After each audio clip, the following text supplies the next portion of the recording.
Listen, babe. Oh, yeah. It's alright, alright, alright.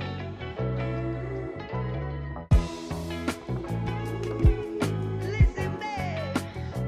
Oh, yeah. It's alright, alright, alright.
Hey, welcome, family. Welcome. What's up? What's up? What's Oh happening? man, we're back. We 2022. back. We had a hell of a year, 2021. Shit. Yes. He's got better from 2020. We made more money. We grew. The whole class became stronger. We had more success stories. So it's been a good year last year, and so hopefully we can make 2022 even a better year. Absolutely.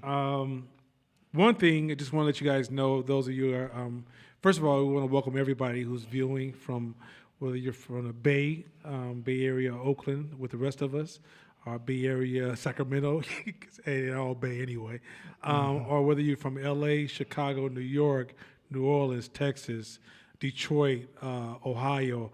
We just want to say thank you to all of you who are tuning in. This is going to be a hell of a year. Yeah. Boston, New York. Boston, yeah. We have a large group of Philly, national yeah. students, and hopefully one day we'll have international students, some brothers and sisters from Africa, tuning in and helping them rebuild Africa, right? But yeah, so we have a lot planned, a lot to go over. We have a couple of announcements before we get started. You want to get the first announcement? One of the first ones is for, if you are watching, make sure you follow us on Facebook. It's 510 Media Hope Foundation. Yeah, 510 Media Hope Foundation. So make sure you follow us on Facebook and the platforms YouTube and Instagram so that we can form this network that we have and communicate with each other and know who you are and introduce ourselves so you can be a part of the community. And should be sure, Danielle, could you guys post the proper links so we can make sure that we're communicating those links correctly? Also, everybody at home, we're running with a thin crew. Half of our crew is out with COVID. So I'm just now getting over COVID. I went down. My whole family went down. Most of my circle went down. All the kids went down. So be safe at home. Make sure you are taking care of yourself. Get tested, get boosted, get shots, get it all.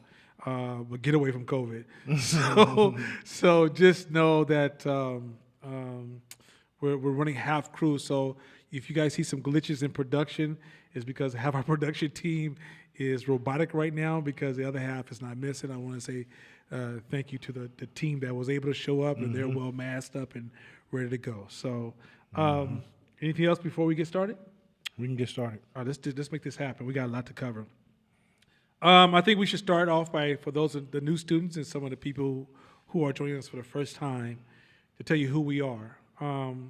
So the name of this group is called 510 Media Hope Foundation, and it was started by 510 Media and later on joined by Court Smith Basketball.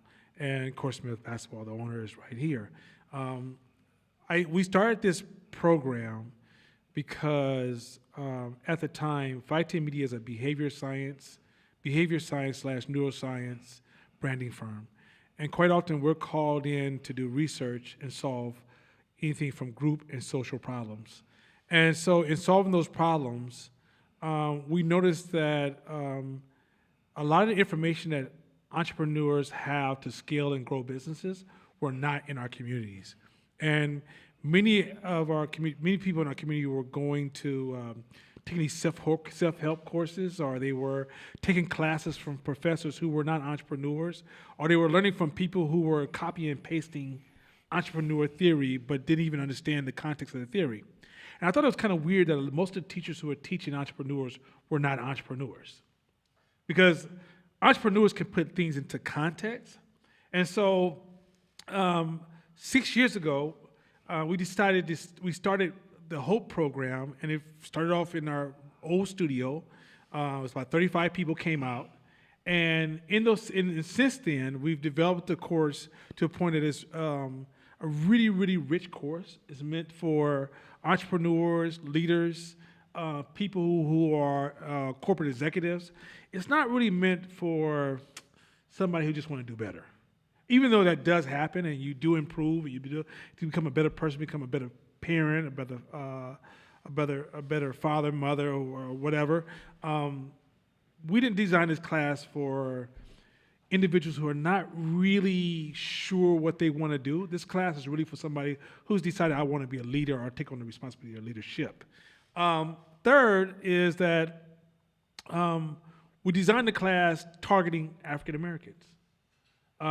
We realized there was no course out there that took in consideration our history, our trauma, our stress. But in targeting African Americans, folks from the Latino community joined us. We even have a couple of people from the Jewish community join us. We have folks from the Asian community join us. Because what we found is that not only does it addressing our history and building tools to address our history help us as a people, but it helps other people in lower classes and middle class people to be able to scale businesses. And what you'll find is that the entrepreneur thinking is not a popular form of thinking. And even though you read all these popular books, most of those books are really just copy and pasting ideas they don't own. And because we're entrepreneurs, we develop a certain degree of ownership, and so we're not teaching from a space of theory and or just looking at things from lab research, but we're actually teaching it from actually doing the work and being humbled by the work. Anything you want to add to the history? Yeah, I think it's important to note that what makes this class so powerful is that what we attempt to do every year is we take complex thoughts and we break them down into their simplest forms so that we can communicate them better to you, so you get them. Not because we devalue your intelligence, but we know that it's easy to digest and it's easy to apply them to your life when they're simple. And so I think one of the benefits is, we both have been in the entrepreneur space for 20 years each. So, which means you get all the ups and downs, and we read the books, and we've went to the seminars, and we've listened to the podcasts and found the most powerful ones and extracted them so that they can benefit you the most. So, and you get to hear it from a Black experience so that it's easily digestible. Sometimes I used to read a lot of books prior to this class, and I'd have to read them 4 or 5 times in a row because I'm like, what the hell is he saying? I don't know. Or have a dictionary next to me, and I still do sometimes. But the key is we have a community of folks who come from the same cloth that we're able to engage and communicate with each other in a way where we can disseminate information. Yeah, and what's interesting too about that is that I think, because we're entrepreneurs, we realize that a degree doesn't make you a great entrepreneur. Being smart doesn't make you a great entrepreneur. Being a hustler doesn't make you a great entrepreneur. It's just not that simple, right? It's just not that simple. And this class is not designed the reason the course is a 1-year course, because we realize you can't teach these principles and this many layers in a short course. Matter of fact, I would argue that there's no such thing as going to a weekend seminar and learning you can pick up a tool in a weekend seminar, but you can't learn to be an entrepreneur in a weekend seminar. It's not possible. Most colleges can't teach entrepreneurship because most colleges' professors are not entrepreneurs, because most entrepreneurs would never be a professor. Because we can't, entrepreneurs have this sense of freedom and wanting to be able to engage with uncertainty. And those institutions, because they are built around certainty, it makes it kind of anti-entrepreneurship environment. And so, and I'm not saying that there's not some, there has to be some, right? But it's just not the common finding is you will not find a lot of entrepreneurs in those type of institutions. A lot of people are also treating entrepreneurship training as a modern day snake oil salesperson. And what they do is they learn these cool little sayings from these different self-help people, and they're just copying and pasting these ideas. But if you were ever able to look into their bank account, you realize they don't know any more about entrepreneurship than the people they're teaching, right? And so it's one of those things where we want to kind of cut through the foolishness and move into a space where we're actually delivering a product to our people so we can start to see change. Because change it's going to come from us, not from somebody giving it to us. It's about what we create. And we want to when we're trying to participate in solutions, not participate in pointing fingers or blame or so forth and so on. And we'll get into that in a minute. So next slide. So I think we kind of covered this, but I want to tap into one more thing about the mental health.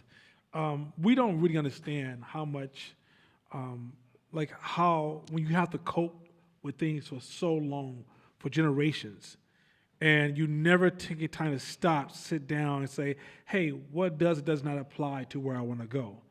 We don't realize a lot of our values and our beliefs and our ideas that we develop from coping are anti-growth ideas, are anti-ways of thinking. So in a sense, whether you're talking about slavery, Jim Crow, crack era, lower class, poverty, abusive parents, abusive family, abusive community, or just the suggestion of scarcity in your life, a lot of the ways that you learn to cope with that and you learn to exist with that, but when it comes time to build, those same things are the same things that are holding you back. And so in this class, we're going to help you unpack that, build tools to get around that, and empower you to go beyond that. Yeah. Have you ever wondered why you can't move forward in where you want to go? Have you ever wondered why, you standing next to somebody that you know you're smarter than or better than or more capable than or more talented than, and they're performing, they're going. It seems like everything they touch is working, and for some reason you can't get it together. And no one really has the answers, and when you go for the answers, they say, just work harder. Just work harder. Or just get a better this or better that or better that. And you try those things, but nothing's working. It's almost like you're taking 4 steps forward and getting 100 steps back every time. It's blind spots that we have, especially as Black folks, that are mostly mental and emotional. And we don't realize how connected those things are to our success. And that's why we said, hey, let's make something to really uncover why and how this works for the Black experience so that we can unravel those emotional limits and those self-sabotaging behaviors within us so that we can move freer and be more successful. That's really sort of, the baseline of this whole course. A lot of the shit that we're going to talk about is not X's and O's on what to do with your business. It's really how to put you in the peak state, A, so that you can perform, and then B, give you mental strategies to move. They say that if a human being experiences enough negative outcomes over and over and over again, they start to see those outcomes as normal. Mm-hmm. And that's becoming hopeless. And what I'm starting to witness in our own community and in other communities similar to ours is a hopelessness that's starting to happen, where people start to assume that their failures is because of some external power that is not blessing them into success. Not realizing that it's not necessarily about external powers, it's about what we don't know and what we can't see. Mm-hmm. And what we don't know and what we can't see, it creates the outcome that we don't see that how we go from A to B. We think A to B is just a natural. Everybody's going through the same process, but for some reason we get to B. Somebody is changing the outcome for us, but it's not that kind of way. You will be surprised how many things in your environment that is feeding you failure. I'm talking about things outside of people. Mm-hmm. I'm talking about the way the cities are designed. I'm talking about the what you see on television, Facebook, what you see when you go outside your house, what you see inside your schools, what you see inside your job. All those things are shaping your perception, and as you adjust to your environment, then you create the outcome you are experiencing. You're not destined to have those outcomes, but you cannot change your path if you don't know anything different. Mm-hmm. So you don't know what you don't know. And so the purpose of this course is to broaden your awareness so you can make stronger decisions and change your path and change your outcomes. Right? Last, you're going to find out in this class, there's some benefits to this Hope course as well. Not only do you benefit from, not only will you learn a lot, you're going to increase your networking. So there's a lot of people. Hope class, we've had over 200 students every year take the course. And of those 200 students, a lot of these individuals are trying to network and build a relationship. Our goal in the future is to have Hope so strong where everybody who's a part of Hope, part of the organization, as we start to know, as we will start to push networking amongst business to business. In addition to that, we will develop a system of accountability. So if you're part of Hope and you fail somebody in a business transaction, Hope should be able to intervene and make sure that we maintain a high level of accountability. This is how you build successful black business to business, successful minority businesses, successful, I don't like the word people of color, but I'm just use it for the sake of this conversation. People of color networking systems where people are actually collaborating in smart ways because we have an accountability system and we're learning similar information. We have similar language, we have similar reality, and similar awareness. And what this does is when you start to travel or do business in different states, you're able to cause other entrepreneurs of similar mindset and be able to accelerate your expansion or your collaboration with other entrepreneurs.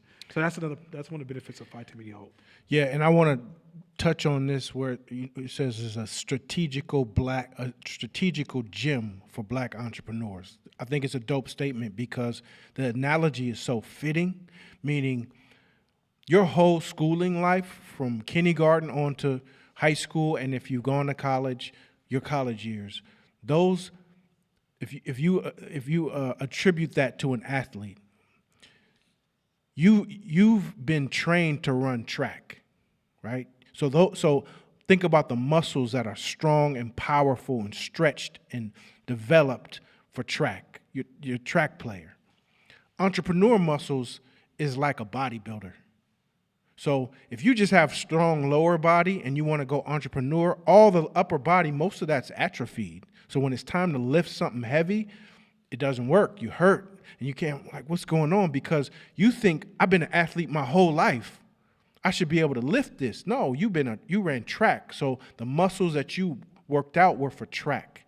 So the other muscles are atrophied. What this class does is help you build that upper body, because you need everything for entrepreneurship, not just one muscle. So our government, our schooling system teaches us to be employees, right? So all the employee muscles are strong, and sometimes they get confused. They look like entrepreneurship muscles, but they're really not. So the atrophy is in the entrepreneurship muscles, which it's gonna hurt. You're going to not like some of the stuff coming out of our mouth. It's going to seem supremely counterintuitive what comes out, because and you're going to feel like, I know that because I ran track. And you're like, no, bro, like this is bodybuilding. We need you to build bigger traps. And sometimes you're going to have a tendency to be like, I know it, but it's a gym and we got to build those muscles and make it overall. So let me add to that, Court, because there's something that I think you're landing in the perfect area. Let's say people don't realize that being an entrepreneur is mentally performing at a high level, a very, very high level. And when you go through this course, you'll realize how high that level is that you have to perform to be a successful entrepreneur, right? How many mental resources it actually uses, right? And so let's say we're out in public, athletes walking down the street. Without us even knowing he or she's an athlete, we could probably look at them and go, I wonder if they play sports, right? And what are we witnessing when they walk down the street? We're witnessing a consistent routine. Not a routine that ended 4 years ago, but a routine that they're engaging in currently at this point.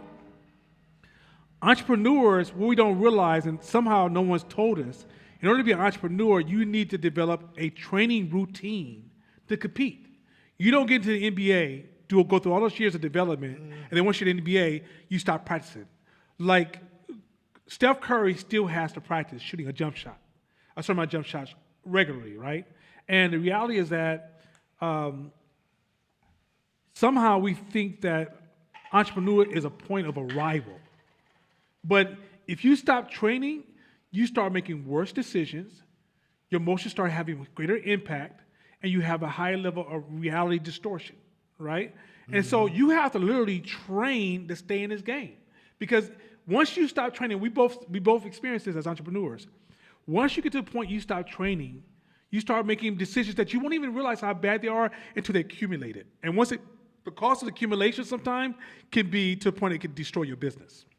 And sometimes they're small decisions, sometimes they're big decisions. So it's important for entrepreneurs to always train, always develop, and always grow. Because simple fact that there's this myth, and this is a common myth, and I was going to get to this in a minute, and I'll come back to it. There's a common myth that, let's say you're hired as a CEO or you're an entrepreneur. This is myth that you should know where you're going. You should be able to make all the decisions because you should be smart enough to make those decisions. Every CEO believes this. A lot of entrepreneurs, not every CEO, but many CEOs believe this, and many entrepreneurs believe this, right? But what they don't realize is that's not possible. There's so many random decisions you've never seen before. You will not know where it's coming. There's so many things you're going to experience you never experienced before. So being an entrepreneur is not based upon your intelligence. It's based upon your ability to adapt and your ability to learn and your ability to be humbled. If you walk around with this cocky, I know, I got this, I'm smart, I have an education, I already know this, I know that, I already know this, I already know this, and the other, what we don't realize is that you're not qualified to be an entrepreneur. Because the path is not predictable. It is not predictable. There's so many changing variables that's changing all the time. Your job is to navigate this huge ship in a world that's always changing, and at the end of the day, be able to create a pattern. And so when you assume that you have all this deeper knowledge, that means you don't have enough knowledge. Right? That means you stop learning or you slowed your learning process down. You should be practicing for your career as an entrepreneur the same way. The way you started practicing is the way you should finish practicing. So if I'm an entrepreneur for 40 years, I should be practicing at the same level for 40 years. I mean, I should always be reading. I should always be engaging in deeper conversation. I should always be curious. I should always be working on myself. I should be working on my health. Like there's certain things you have to work on to be a successful entrepreneur. And the thing where hope comes in this conversation is we realize there's no gym for entrepreneurs. There's no place where entrepreneurs can go talk to other entrepreneurs. If you really grow as an entrepreneur, you become lonely. Why? Because you can't really talk to everybody. Like some of those conversations no longer interest you. Like anybody, like I'm sure this has happened to you, and we haven't had this discussion. But let's say for your business, I'm sure it's hard for you to sit on Facebook, right? Because you've grown to a point where certain conversations just don't interest you anymore. It's hard for you to watch a show like Housewives of Atlanta or something like this. Those conversations just can't even penetrate your brain, right? So you need a certain type of stimulation, of certain type of dialogue, right? And the type of dialogue that other entrepreneurs and thinkers can provide for you. But what we find for a lot of entrepreneurs, as they grow, they become isolated because there's no place for them to go to have conversations with their peers to stimulate their own growth. Right. Or challenge their thoughts. Challenge their thoughts. Ideas. Yes. Because most entrepreneurs are solo entrepreneurs. They're a single proprietor, right? So if you are performing and you going after it, then you're on an island a lot of times. So you live and die by your decisions. So some of the best things and best tools you can have is just some dialogue. Hey, before we even get to kicking it, what you think about this idea? Yeah, this happens between us all the time. Hey, right? what you think about this idea? I'm about to do this. What you think? I think it's shit. I think it's bad. I think it's whatever. Like, give me the real, because that type of feedback makes me go back and think like, man, or maybe that day I was so blind or hijacked by another thought that I didn't even see his perspective, and that saved me in the moment. So that part right there just alone is invaluable. Yeah, it's so critical to have an environment where entrepreneurs can talk with each other, exchange ideas, exchange resources, work on solutions in collaboration, just be curious together. Just have philosophical dialogue, or just have this type of dialogue where we're exploring ideas. You know, when you walk into a world of unpredictable problems, then you have to learn to learn a little bit about everything. Learn a little bit about everything.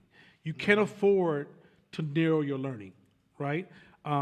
Plus, learning is not linear anyway. It doesn't. We'll get into that later on in the course. But you have to learn.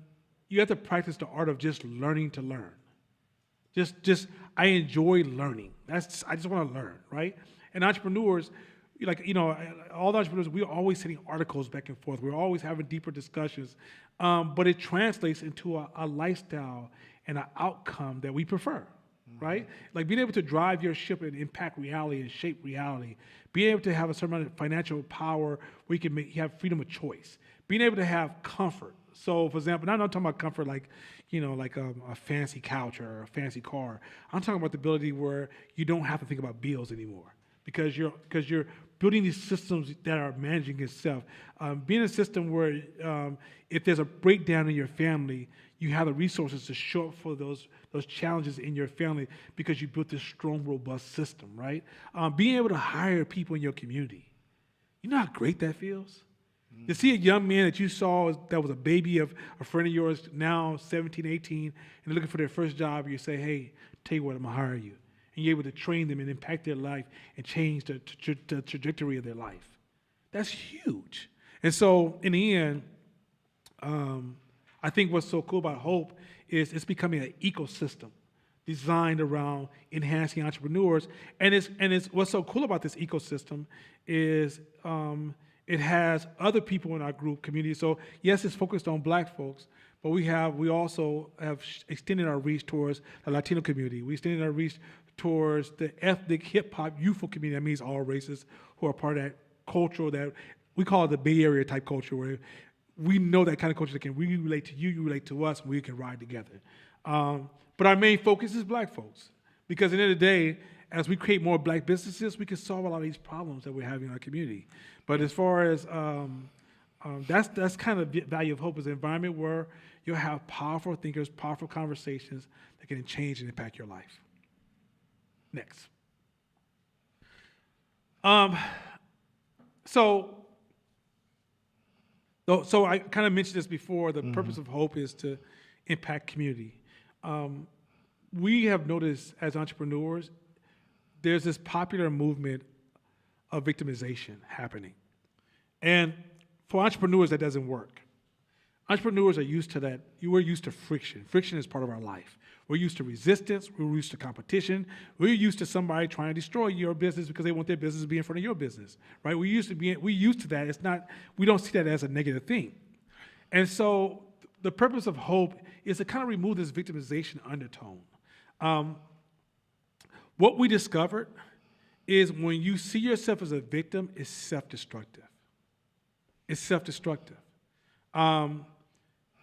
You push yourself into depression. You challenge your mental health. You can even physically kill yourself sooner. Mm-hmm. It is dangerous for you to be in a victim space. It's more important for you to feel empowered and feel the ability to change your environment. So in this environment, we will teach you principles and values. It's almost like martial arts. We're going to teach you how to defend yourself, grow, and build, not how to see. We will not allow you to see yourself as a victim in this course. What we found is that I was telling this entrepreneur, a good friend of mine, is Brian. And he said, Nana, I didn't realize how important it was for us to practice radical responsibility. Radical responsibility is, it may not be your fault, but it's your responsibility. Anything that happens to you might not be your fault, but it's your responsibility. He said, because when I blame other people, he says, it stops me from seeing what my potentials could be. See, if I blame you, I don't know how I could have showed up to that or how I could have responded. And matter of fact, the more you blame, the more blaming makes you ignorant. I'm talking about across the board. If you blame, let's say you blame society for failing you, then you don't use your brain to focus on how you can create. Mm-hmm. All you focus on is defense, right? At some point, you got to take this beautiful brain that God gave you and turn it into a tool that's designed to solve problems. But you disable its ability to solve problems when you blame. And so as entrepreneurs, we're not allowed to blame. If something happens to our business, the question is, what did we do or what did we not do that created this scenario, right? Or what can we do different in the future, or how can we better prepare? But once we start to blame, then it means that we take our attention off the challenge or the weakness in our business, and we allow ourselves to become weaker until we collapse. So our purpose is to strengthen our thinking, strengthen our communication, strengthen our culture, strengthen the entrepreneurs. I don't want to hear more about, these entrepreneurs fail because the government didn't give them money. I want to hear these entrepreneurs are killing it because they learned how to build strong, scalable businesses. Also, too, is on the sidebar about purpose is our purpose in being here too is that in growing our own businesses and starting to get into the space and actually performing, I realized that it wasn't a lot of folks that looked like me out there that was doing it. Just wasn't a lot. And it wasn't a lot of resources for people like that. And so as a leader or someone who cares and loves their people, the first thing that I thought was, what can I do to assist in that? Here's all the game I got. Where's a platform where I can give all my game? It may not be effective for some, but maybe there's a few people who do something similar that I do, or came from a similar background that I came from, that had to have the need to overcome the same mental struggles. What can I do? Because if I can impact some folks who are out here entrepreneuring, then that allows me to say that I help my community. I help nudge the needle forward in my community, and that's part of our purpose. That's part of my purpose. That's what drives me, because there's no way in hell that as a black man from the hood, and if I grow and expand and be something, that I'm just there by myself. I don't feel good like that. Like, to me, true contribution is true purpose is that you build something but you also build an ecosystem of people around you who can build too, who can get it too. So I wanted to be a part of this and be a part of something that helps make black millionaires, help more black folks become successful as entrepreneurs. That's part of our purpose. So it ain't like we make bread doing this. We can make more money being at home entrepreneuring. But this is part of our contribution to our community. So let me be very clear. Born 69ville, raised on 73rd and Lockwood. Anybody from Oakland know where I'm talking about? I went to Markham, Whittier. Finally moved to Nicole and Fouve area, went to Bret Harte. Went back to 65th and MacArthur, graduated from Castlemont. Hood hustling kid, looking for every time I could make dollars and make some change. But at some point realized that hustling just wasn't gonna make me enough money. You know, you have high days, but you have more lows than highs. You have to be 100% honest. Only reason I didn't sell dope is because the math didn't add up for me. And my father was a dope dealer. So my father was a major dope dealer, and he was actually a hitman for the Black Panthers. So at the age of 21, became pro-black. But I noticed that all my pro-black conscious brothers and sisters, we were all broke. Talking about what's wrong with the white man, but we were all broke. Now, I'm still conscious, but not that same kind of consciousness anymore. So at that point, I decided, I read a book, I read this article by the scholar online. He said, if you don't understand freedom, then you're probably not conscious. If you don't understand freedom, you're probably not conscious. And when that hit me like a freight train, and it says that you should be able to define what is freedom if you're gonna do this conscious stuff. And so then I realized, wait a minute, why am I trying to tell black people, this is about maybe 20-some years ago, why am I trying to tell black people what to do? And I haven't built anything. I haven't built anything. You know, brother, what you need to know, hey, brother, you need to wake up to your consciousness. You need to be aware of your race, your background, but I hadn't built anything. And so I decided that day, I have to take the journey of learning how to build.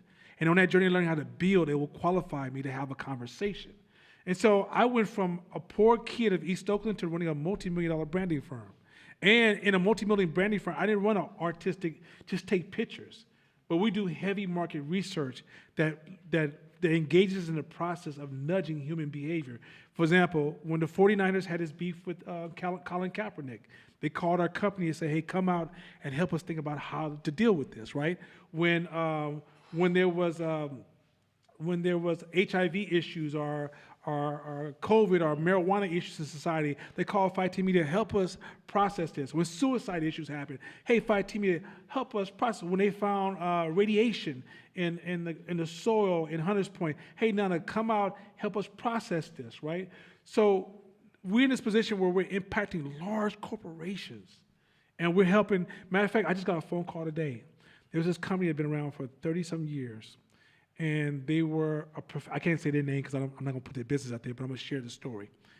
They were a professional writing company. So they called in, they became a professional writing company with a little bit of marketing. So the company hired 510 Media in to assess them and say, hey, what can we do different? Because, we feel like we're stuck. So mind you, I think they were doing maybe $1.5 million a year. So this is the phone call I got today. Lady said that we came in and we did all their brand work with them. And we worked with their company for about 6 to 8 months. And we had a hell of a discovery. Stuff we're going to teach you in this class. Hell of a discovery. That company now does $26 million a year. $26 million a year. Now we help them. They are white brothers and sisters. Now, y'all remember I did say I'm conscious, right? And I do, like I said, I love the company I help. I love the people there. They're like family. They're really almost like my family. But I can't help them, not help my own community. That doesn't make any sense to me. Shit, I'm sure they call you family after helping them make $26 million. Yeah, like, 25, you, that's you exactly my what they brother. make. Like, you my brother. They try to shake your hand black, probably. Like, no, this is no lie. The CEO bought a beautiful home in Alameda, but when we first went in to consult with her, she was staying in a mobile home. But mind you, so these principles, and we're currently doing that now with a company in Lafayette. Similar process where they're paying us to help them build the whole complete brand, a .com company releasing a product. So mind you, we are hired by CEOs to help them with the process of decision making and solve these problems. This is going to happen here in this class throughout the year. So these tools we're giving you is the same tools we provide for our larger clients. And I'm doing this because I signed up originally to become an entrepreneur to impact my community. I didn't sign up to become successful to stunt. There's no, trust me when I say this, those of you who don't have anything, and I know this, I'm a hybrid. I come from poverty to financial comfort. When I didn't have anything, I dreamed of when I had money, what I was going to do. Once I got money, I realized how stupid those dreams were. Because once you get there, you realize those things don't matter anymore. A brand name, I'd rather put my own patch I made on my sewing machine at the house playing with my daughter on my shirt, or put her name on my shirt than wear a Gucci outfit. Because those are things that matter to me. But when I was at the bottom, I probably would have worn a Gucci first. I'm gonna be 100% honest. But through my growth, I developed values. I developed a different way of seeing life. I became older. Some things just don't have any interest to me. Like, if you hear about Nana at a club popping bottles, check my mental health. Something just happened because it's not going to happen. It's just not going to happen. It's just not the way I get down anymore. So, yeah. Yeah. I want to add, too, is that those stories are to let you know that it's possible for you to change. It's going to be hard. Yeah. But it is possible. In between both of our lifestyle background histories, you damn near touch all the walls of life in our culture. So that if you're going through something or you're having a difficulty, or there's so much synergistic knowledge that can be passed on based on experience, not just somebody who is giving you their advice. You're talking about two people who came from two different paths, but with similar energies on the way up, though.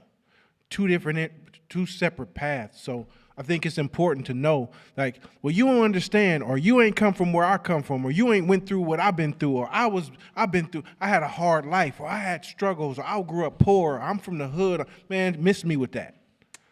Join the club. And then we scroll up to the next slide, you're going to see hella people that are part of this community who had similar backgrounds too.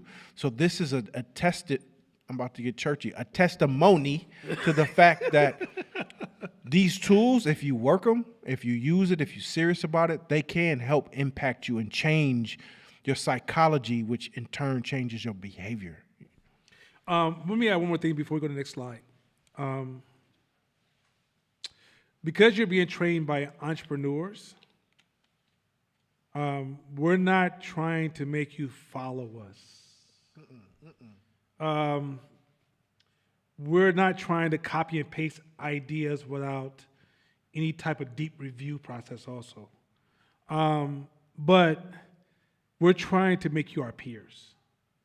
That's the goal of this class, is to make you our peers. So when you go through this class, The goal is to give you that knowledge. We give you that knowledge in the most purest form. So instead of us selling you these ideas that sound so good, but you feel like, where'd you get those ideas? You must be a guru. We're going to give you the source. So when you walk away from this class, you can have the same ability to make the same decisions we can make. Now, you may have emotional limitations. You may have complex relationships in your life. You may have biases. You may have thought distortion. All those things may impact the way you make a decision. But ultimately, we're going to give you the same tools, and you'll find over time you'll be able to make the same decisions and you'll have the same impact that we're having. Because this is not about, if it was about us making money, I can see why self-help does what they do. Yeah, you can. But we're not trying to make the money from this. We're trying to have impact. And I am willing to forsake the money to see a different world for my children, my niece, and all of our children as part of Phi Theta Media Hope. And with that being said, let's go to the next slide real quick. I want us to take a minute to look at all the people who are participating in making Hope a successful program. We have like numerous individuals, Tone Vic, Shabisha, Mashama, the Queen Marquita, y'all gonna hear about her soon. Cassandra, my wife Shakira. If I didn't say wife, I might not be able to get in the house tonight. Sean, who works on a lot of our resource and development. Kevin Allen, also known as Earth the Joke. Scott, Mr. Know-It-All. Charlize is one of the people that's always challenging ideas and thoughts. Thank Josh and Dre, who's right after him, for all of the production work and the camera work and the connections to the outside world. And of course, last but never least, Danielle. Danielle is the person who produces all the slides, all the marketing material, all the graphic designs, and look at the feel. She also challenges everybody on for some design, our designs, our vision, where we want to go. The whole team is always auditing information, providing feedback, participating, making sure that we bring you very, very, very rich content every week. What we did not do is we don't want to sell this idea that it's just one person or two people making this work. Anytime you build anything that's successful, it requires a team. And matter of fact, the complexity of the organization is not about us. It's really about the complexity of the team. So first, before we get started and before we get this year started, I just want to say thanks to the whole Phi Theta Media Hope program team for helping us be a successful team. For sure. All right, so let's go over some of the program structure. So the first half of the year will be taught solely by Court Smith. I will be online engaging you in classes, because class we have a chat. So I will be in the chat room every class. Court will be the instructor for the first 6 months. In the first 6 months, we have to condition you for advanced mental models, advanced strategical thinking, advanced startup thinking. And so if you're not properly conditioned, it's similar to taking you down to the Oakland A's facility, give you a professional bat, put you in a professional uniform, and putting you in the game and watch you fail. And so if you don't properly condition you correctly, when the game starts, you will not be able to use these tools. You will literally not be, because these tools we're going to give you are going to be so counterintuitive that you're going to say, I never heard this before. Or this doesn't even make sense to me. Because we're taking you away from a reality that me and you guys have gotten used to, and having you adjust to the ways of thinking of a scaling entrepreneur. There's multiple layers of entrepreneur thinking. In the beginning, when you're an entrepreneur in the beginning, it's really about grunt work. When you first start, it's really about grunt work. But once you decide to scale, it's about your ability to navigate uncertainty, being able to live in a world of randomness and still be able to create structure and direction. And when you get into that way of thinking, it is totally counterintuitive to common language you hear in the media, in schools, in your surrounding environment. So in the first part of the class, we're going to challenge beliefs and biases. That's the first thing he's going to help you develop, is your true understanding and knowledge of how to control and manipulate and alter your beliefs and biases. Then we're going to move into ego. Ego is a powerful subject in itself. Ego is something that sometimes gets out of control from us feeling like we're not good enough. When you don't feel like you're good enough, you overcompensate with your ego. So the problem is that many of our ego our calibration is so off that when we decide to run this path, our ego is the number one thing that destroys us. The most common destroyer of entrepreneurs is their ego. So if you don't learn the ego, because the ego is also the same thing that makes you take off and say, I'm going to run a race where 97% of the people fail. Your ego tells you, I know that the failure rate is 97%, but I'm still going to jump in because I believe in myself. The problem is you have to tame it once it takes off, or that same ego will cause you to make the worst decisions and engage in the worst behavior you can't even begin to imagine. Because as the stakes change, as the pressure increases, as the challenges become more grand, you will alter and your ego will take you into the extremes in its response, which causes your own personal destruction, and you won't even see it coming. So if we don't train you early about how to manage your ego, I promise you everything else we teach you will be relevant. Next, we're going to jump into emotional intelligence. Emotional intelligence is that you don't realize that many of your past, okay, let me go over this real quick. A lot of slavery, Jim Crowism, and oppression is passed down through our emotions. So we don't realize how much our emotions have locked in a lot of our negative and flawed behavior. Emotions have also created mental blindness where you can't see all the variables and options that you may have.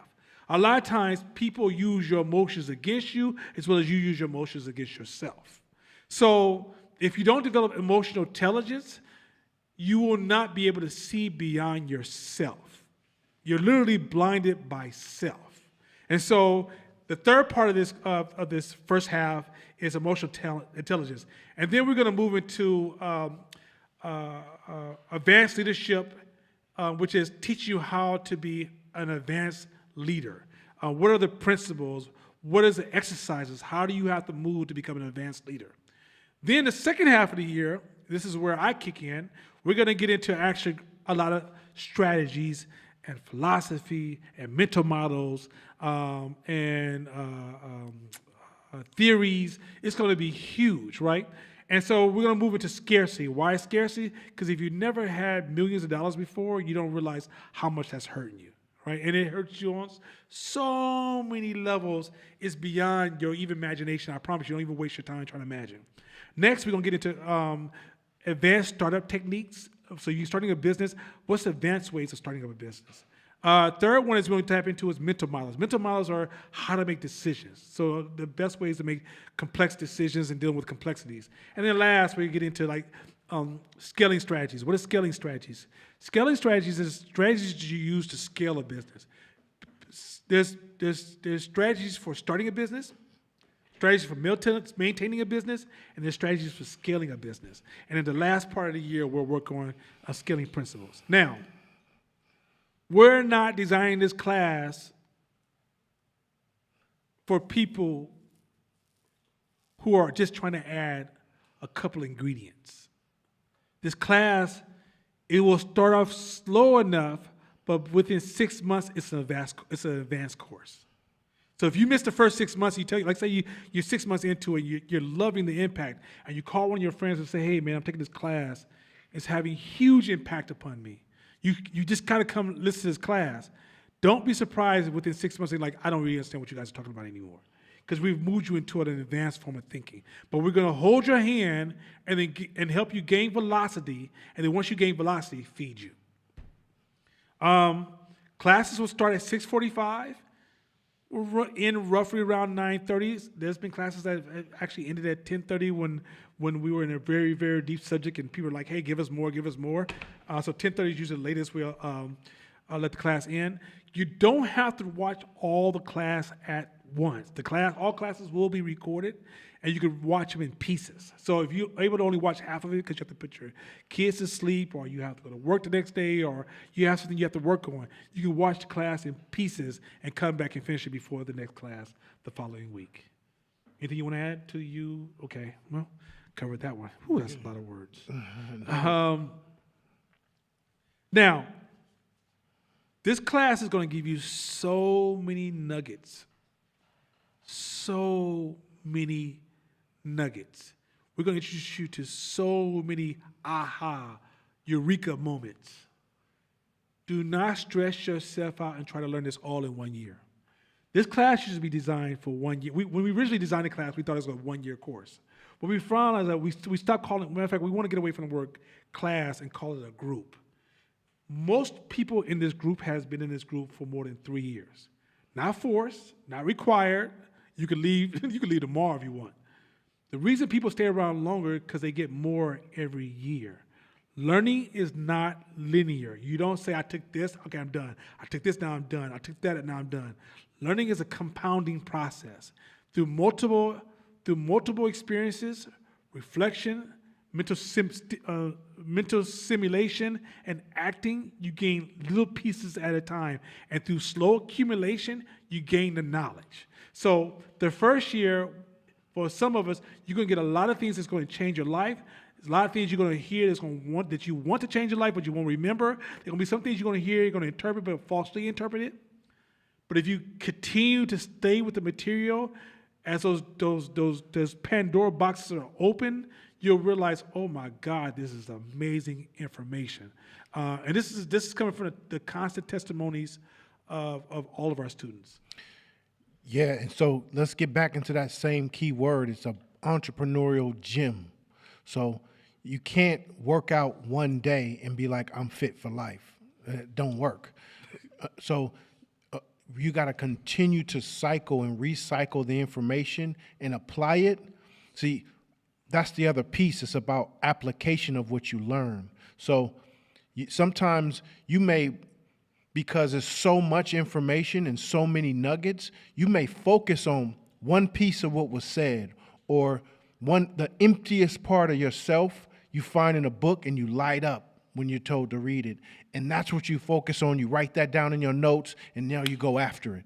And then next year, we still reading the same book. And you're like, shit, I'm reading the same book. I already read it. But you read that book again, and you didn't even realize the paragraph underneath it is just as powerful, but you couldn't even see it because you weren't mentally there yet.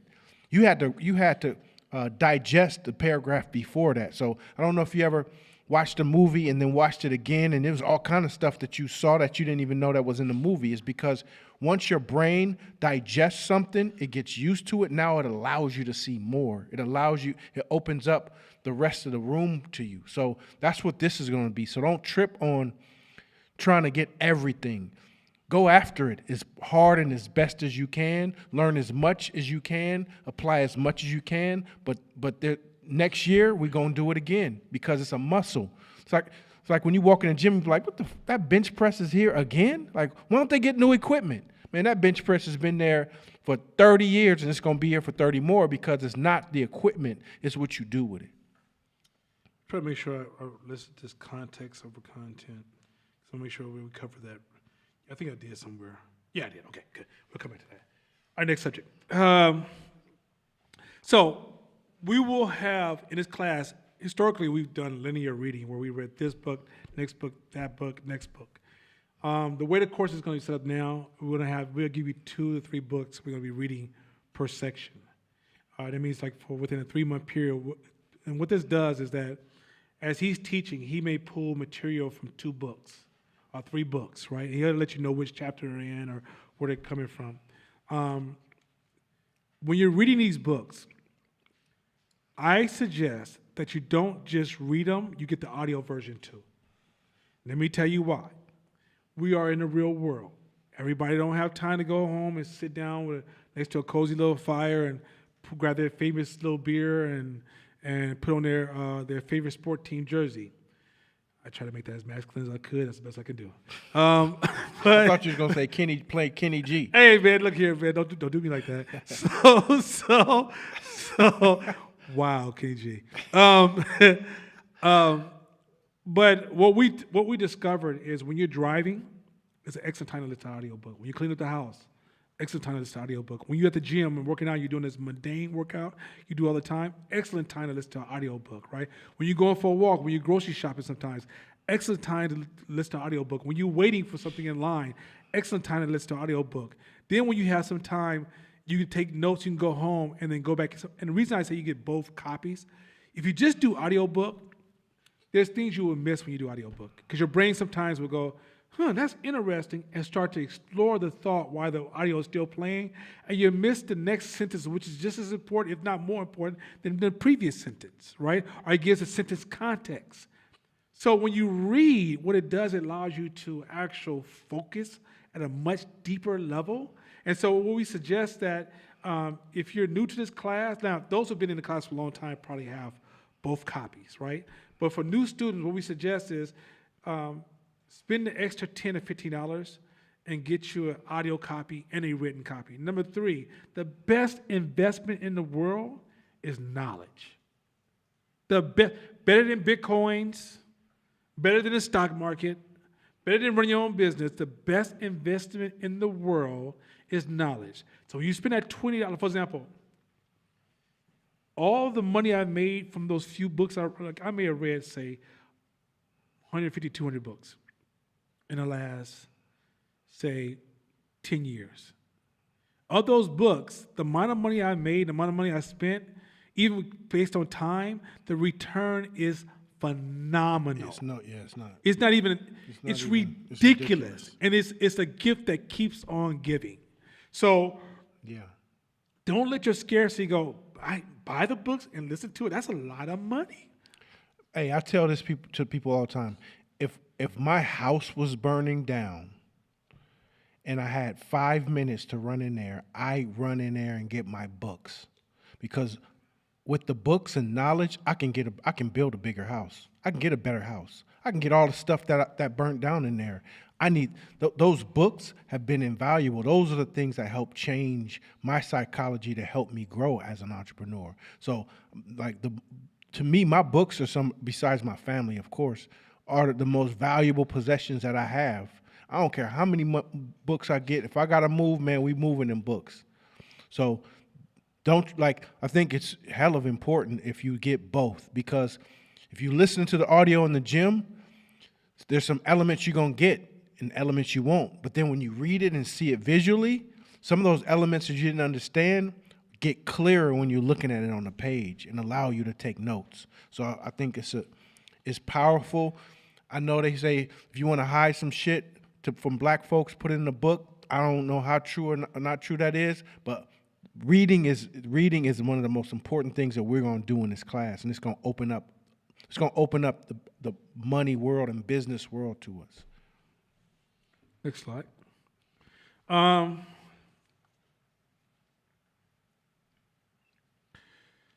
Don't treat us like gurus. I was about to do a Don't- Pakistan accent too. Don't I'm glad you started. don't treat anybody like gurus. No. Don't treat anyone like guru. If you find somebody that you admire that much, then use that admiration to seek out the same knowledge that they sought out. If you hear something from us that you've never heard before, go home and research it. We need you to have your own form of ownership. Mm-hmm. That's the beauty of diversity, is having people from diverse backgrounds own the same information, which colors the information on a whole different scale. Mm. Number 3 is that if you don't own it, you can't use it. You can know the principles of shooting a jump shot, but if you don't own it, you still can't shoot. So at the end of the day, instead of you focus on, I disagree, never say to yourself, I disagree without any research. If you practice the art of I disagree too fast, then you're shutting off your own growth. You don't even see it. Mm-hmm. So take time when we introduce these new ideas to you, because we don't want you to say, oh, Nana and Court said. We want you to eventually say, hey, I learned, and this is what I come to understand, and this is what I wish to speak upon. We want to transfer ownership to you. So do not see it, because this happens every year. Well, Nana and Court, you guys, no, we're really you. I just told you I'm from East Oakland with a dope dealer father. My uncle was a professional con man. My auntie was a drug addict. My other uncle was a drug addict. We had no holes in our family, but we had almost everything else. And the reality is that with all that in my family, I did. yeah, you know what I'm saying? With all that in my family, I'm a product of that family. And what's allowed me to perform at the level that I'm performing at is I practice. I'm not special. I just practice. Once you understand the power of practice, you'll stop worshiping other human beings and realize that when somebody's in front of you, they're not gifted by God, they practice. That's all it is. Practice can help you achieve things you can't even dream. There's been situations where people who's like, I can't sing to outside people. To me, I'm amazing. But to everybody else, they be tripping, they say I can't sing. I've seen people who sing like me, which is bad to other people, go receive training and through practice will blow your mind. Like, you could change your whole life through practice. And what you're probably saying to yourself is, I'm not sure if that's true. I've seen people obese, compromised, physically damaged, hurt, tell me through practice become bodybuilders. I've seen people with I had a friend who had diabetes who was on the pill through practice, lives a perfect life, right? Trust me when I say this, you're going to hear language, ideas, principles that this baseball cap and this sweatshirt is going to fool you. You're going to say, wait a minute, these guys are capable. You can take these ideas that we're going to share with you, take them back to the corporate office, and people are going to look, where did you get this information from? And what you're going to discover is that what has rewarded us is not because we're special. I still open up a dictionary. I still look up words all the time. I still research terms all the time, right? But the difference between me and many other people is you don't see me at all the festivals. You don't see me at all the clubs. You don't see me every weekend. Because most of those weekends I'm practicing. Mm-hmm. I practice 6 to 7 days a week, 1 hour a day, religiously for the last 17 years. Mm-hmm. I can promise you when I say this, when you first start practicing, it's not going to feel too different than it did the day before. 5 years into your practice, watch how your life is drastically different from the day you started. Yeah, so let me add to it too. Of course, if you're practicing and you're going after it and you're a lifelong learner, you're gonna have a certain level of integrity, moral compass, consciousness about you, the way you move. But we are not your moral compass. We are not. Background like his, same background. So we got shadows and dark sides and idiosyncrasies and weird shit and traumas and PTSDs just like everybody else. So we're not, don't apply, try to linearly apply the entrepreneurship to success to some kind of church leader success. No, I cat off just like the rest of them sometimes. However, once you take the information, it ain't no, like, what's beautiful about us is we show you behind the curtain from the gate. So that it's not like, oh man, you're amazing. Nah, here's the book. We're reading it together.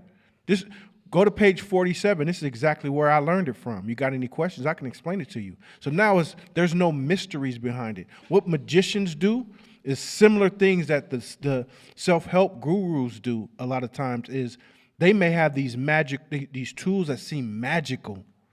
And what a magician does is you don't realize it took him 197 hours of practice just to get that one simple trick down. So now you're like, oh shit, do it again. Oh, do it again. Because you can't believe that he just casually did this magic trick, not realizing that behind the curtain, he spent hours and hours and hours trying to perfect it. We're saying, yo, we were broken. We broken still. And so in order for us to repair ourselves continuously, we spend hours and hours and hours working on ourselves. And I know you'll agree with me.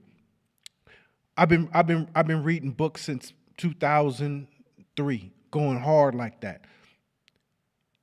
If I fall off and I don't read for a year, you won't even recognize me.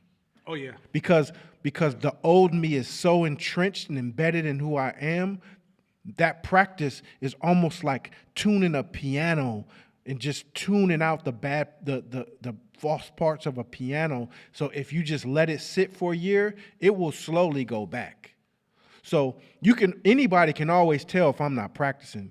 If I go a month, I'm tripping a little bit. I'm flashing a little bit, my mood, my decision making, because of where we come from. So do not use the knowledge that we have or the tools that we teach you to create some overall moral compass about who we are. We like that. Go to church for that. Yeah, matter of fact, I see myself, I don't use the N-word at all. I just don't use it. Not just for conscious reasons, because it just doesn't fit my forward movement, right? Or my forward velocity. It doesn't fit anything for me. But I see myself get a little too loose, start practicing, and one day they just came out of my mouth as natural as, like it came out so smooth. I was like, I had to sit back and go like, did you just say that just like with no hesitation, right? And it's because I was in a different space. Because when you don't practice, and that's just for exercising. If you work out all the time and then you take a year off, and then your friends say, let's go out there and run, you'll hurt yourself. Exactly. Because your body just is not conditioned for that. Your entrepreneurship is a high performance. It's a space of high performance. It is not you just adding a couple of tricks to your repertoire. That's not what it is. It's not about just doing a couple of things different. You literally become. If someone right now, if you met a young man, he says, "Hey, I'm about to go to medical school to be a doctor or a surgeon," you say, "Oh shit, I'm not gonna see you for a little while. Oh, you about to be busy. Oh, you're not gonna sleep a lot of nights." If somebody told you, "Hey, I'm going to a training camp and they saying that I might be able to join the Warriors, but they're gonna lock us down for 6 months," you'd be like, "Oh my God, you about to train your ass off. Ooh, man, they're gonna put you on a special diet. They're gonna probably put you somewhere special place." But for some reason you say, "I want to be an entrepreneur," and you'll say, "Yeah, I'm about to go to all the parties, all the get-togethers, all the festivals, all the fairs. I'm about to go to all these little sisters' houses and hang out with these women. I'm about to do..." What? You have some point to realize becoming successful is a sacrifice. It is not maintaining the same with a few additions. It's a change of rhythm. The life you have fits the habits you have. If you want a different life, you have to shift your habits. Now, shifting your habits by yourself is very, very difficult. But when you're around a group of people who are walking a different habit, it helps you shift your habits. That's why we have Hope. So when you join Hope, you're connecting with other people that's helping you shift your habits, because when you do it by yourself, it's hard as fuck. Oh, man. Hey, one of the things that we're going to teach you and go over is purpose. The beauty of this is so good for black folks, I believe, is because a lot of us are entrenched in such bad habits and bad rhythms, and those habits have taken a stronghold on our behavior. The beauty about learning how to move with purpose is that purpose is sometimes the only thing that can break those habits, that can help you move higher and not do a lot of those things. Because when you move with purpose, then it supersedes a lot of those habits. And so there's tools like that to where, look, some things you can't break, but you learn ways and healthy tools and healthy ways to supersede and bypass some of those habits, to where the majority of who you are is a light, is advancing, it's multiplying, and it's an abundant person, so that you attract things, you make things happen, and you move in a certain way that you can calculate the cost and be like, "Ooh, I want to do that. I really do." But then let me think about it. And you can walk yourself through the dialogue to where once you touch upon your purpose, you can easily move to the left. And that's the beauty it's giving you. This is going to give you a bigger language and more tools in your emotional toolbox, instead of just that typical general principle shit and that typical, like, "Oh, you got me fucked up" type of personality. I go 0 to 100 or angry or anger. We move all that to the left, because once you're purpose driven, you have more options. You become more optional in your thinking. Yeah, matter of fact, can we just be 100? A lot of us have in business, black business people, and I'm assuming I want to hear back from our Latino and Asian folks. We developed handicapped personalities in business because we don't feel we know enough, or we don't feel like we're good enough, or we don't feel that we already have a mental limitation based upon how we see ourselves in the greater society because of expectations set for us, that we have these ways of showing up to this environment, and whether they are, whatever, or whether it's, them of us can't tell me shit, or, man, fuck y'all, right? Whatever, however we express it, all these are coping tools to deal with the environment we just don't feel we own. What we want to do is give you ownership so the true you can show up and run your business, as opposed to you being a caricature to protect that scared, innocent, fragile human being on the inside. We want to give you the power to feed that human being. Be that person you want to be. You know what I mean? Show up to. Look, we're not going to make you perfect, because perfect is perfect. Trying to be perfect is an imperfection. What we want to do is try to empower you, right? Empower you. Learn, and then, there's a rule in business that says, if you want to be in good business, you have to accept reality for what it is, not for what you want it to be. And what we discovered is that we're in a society right now where everybody's living in a world where what they want it to be. So that's why they can't take advantage of the world they're in. What we're going to do in this class is help reground you, which many of us are scared to be grounded. It's scary as fuck. We rather live with our fake personas, in our imaginary world, our fake relationships, our fake value. We rather live in that world than deal with reality, because reality hurts. But the only way you're going to build something in reality is to accept reality, see reality, and then exploit the opportunities that reality yield to you. Hey, and the cold part about it is we live in such a distorted world now. Instagram got us messed up. Instagram got you believing black folks is the highest paid people on the planet. Dude, yeah, doesn't it look like all that? the vacations and the money phones and the money on the arms, and like you think we don't got a problem, we good, because the level of posturing in our community is crazy. But if you look at things statistically, we're the lowest group.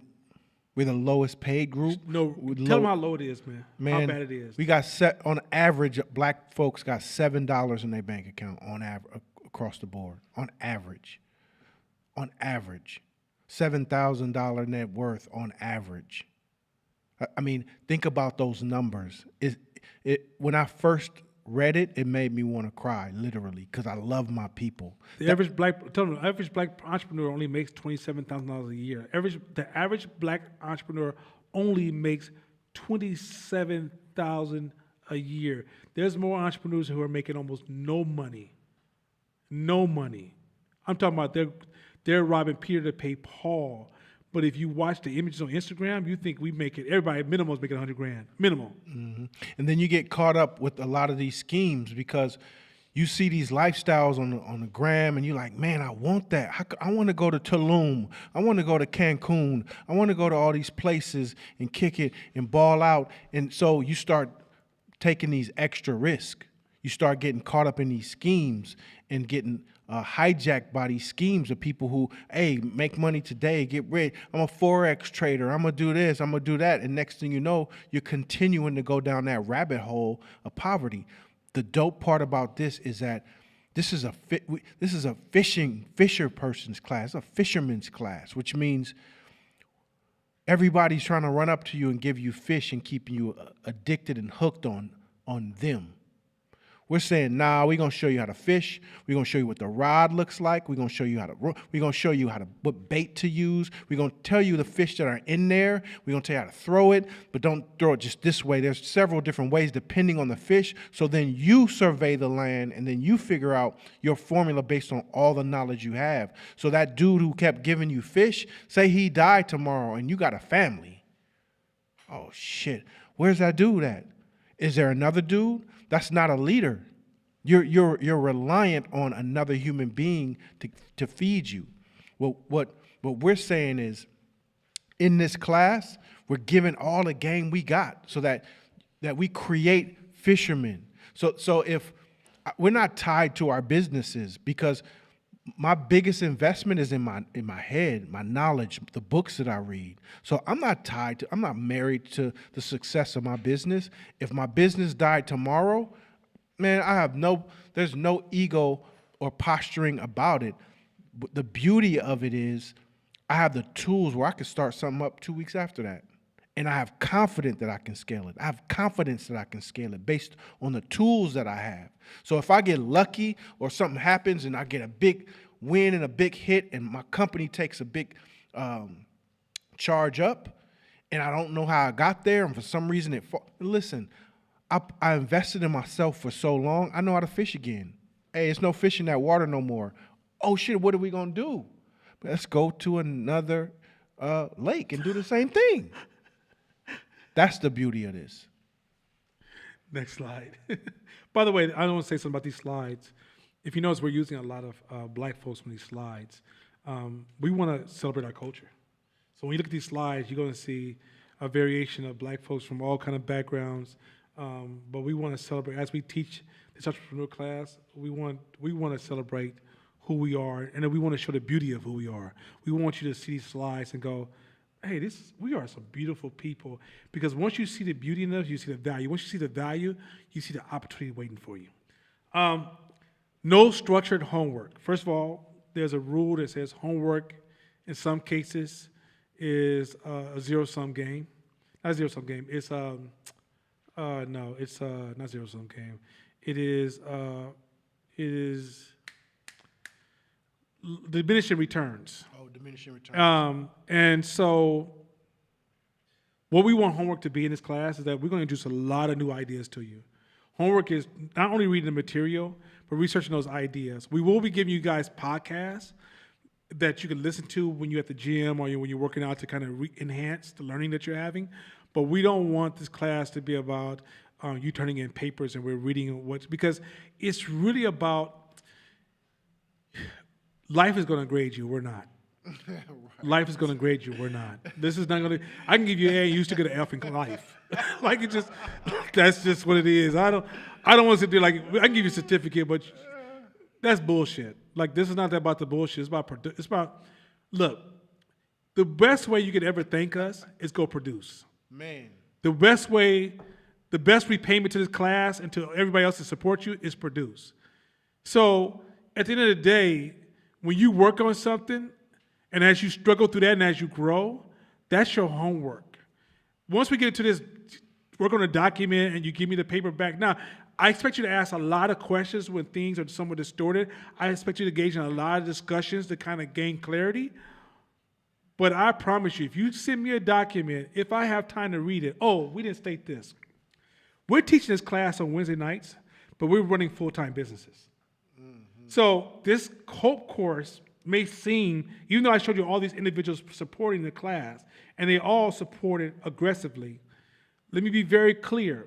As Hope grows, you probably will eventually have different instructors, and you'll have a bigger system. Like me and Corey will be in the background pulling strings, but you'll have a system where you'll have more services being provided. Right now, we have to limit the services because we want to make sure that we're providing you a high-quality service, but we can't speak with you all week long. It's not possible.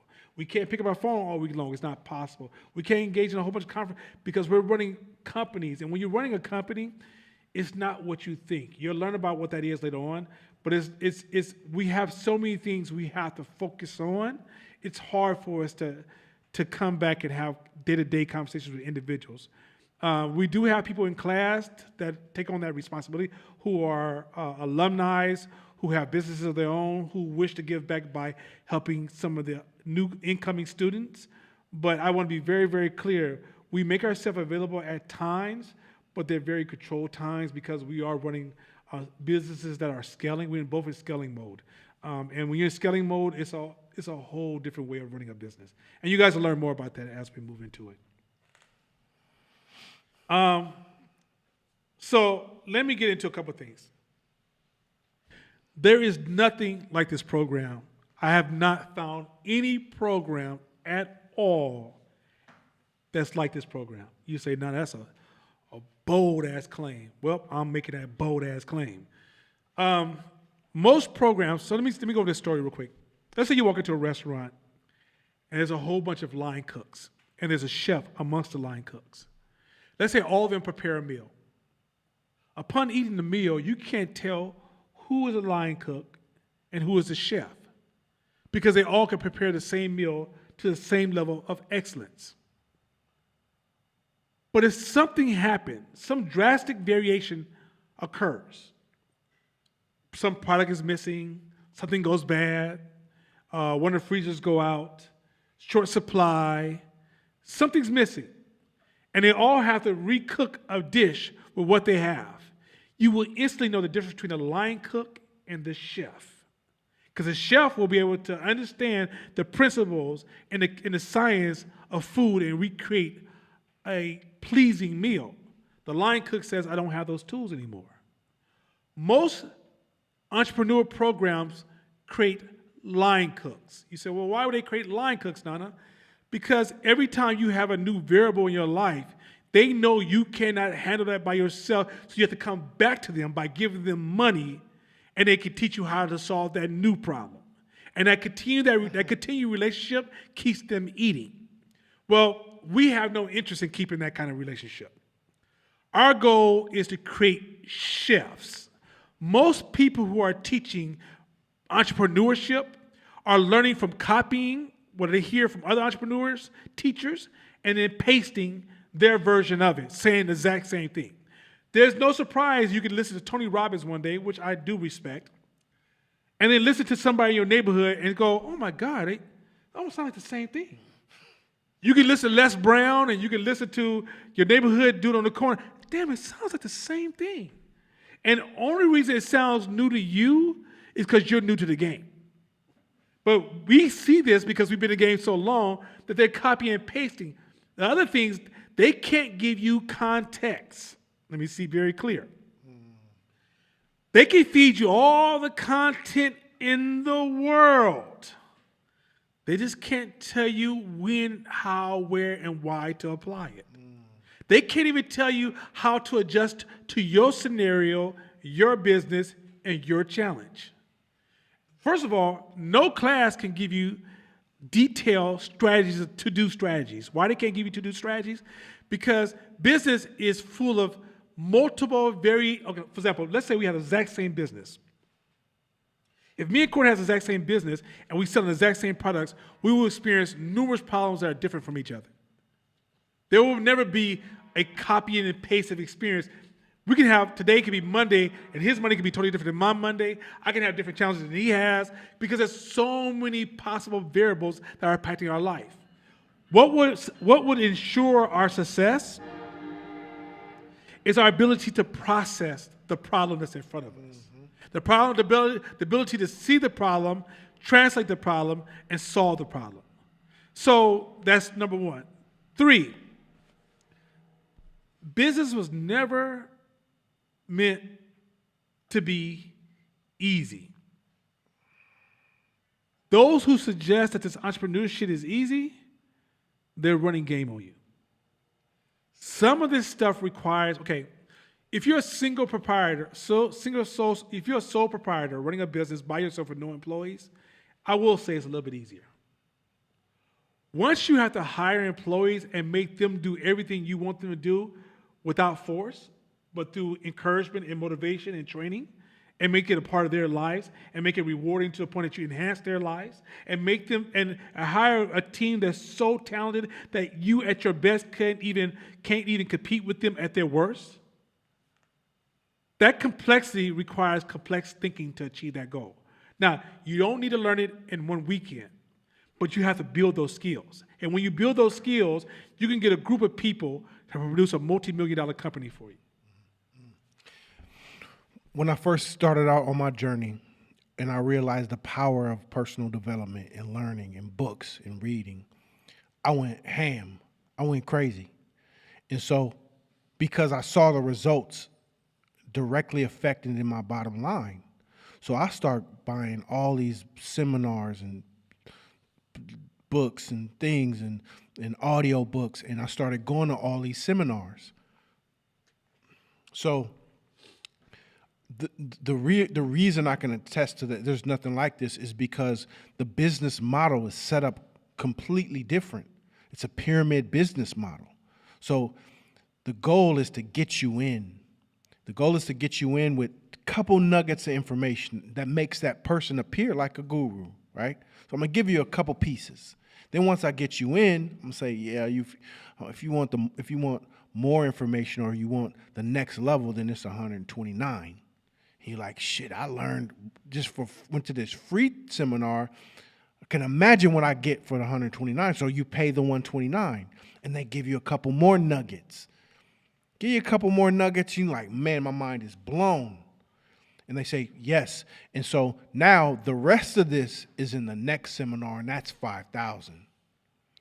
And so the law of reciprocation kicks in for you, and we'll teach that later too, because you got game for free and you got a major game for $100 that you could apply and make thousands. So you're like, you know what? I know in that 5,000 is so much in there. That's how they get you. They spoon feed you little nuggets of information, but then here's the other caveat. Most of that wasn't written for people that look like us. So the wording, the documentation, the examples, the illustrations, the language, everything is written for white folks. So first of all, when you hear the information, then you have to translate it to you. And by the time you translate it to you, if you can, you may have extracted some of the nuggets out of it. The beauty of this is that, like you said, we're full-time entrepreneurs. We're in the battlefield every day. Us applying the stuff that we learn is literally can make or break our businesses. So when we find nuggets that work, man, they've been tried. They're tried and true. So when we share them, not only we share the nugget, but we share it in a translation language that's easy and simple for us to understand. I saw this story about special forces. How to work with police officers, United States police officers, and they had to treat. They had a course on shooting, right? So they had people that came in with police officers. Some people were civilians. Some people they were from different diverse backgrounds. But a lot of police officers took the program. So special forces said, okay, first rule: how many of you guys are police officers? And majority of people raised their hand. He goes, everything you learn about shooting, forget about it. Because you learned everything wrong.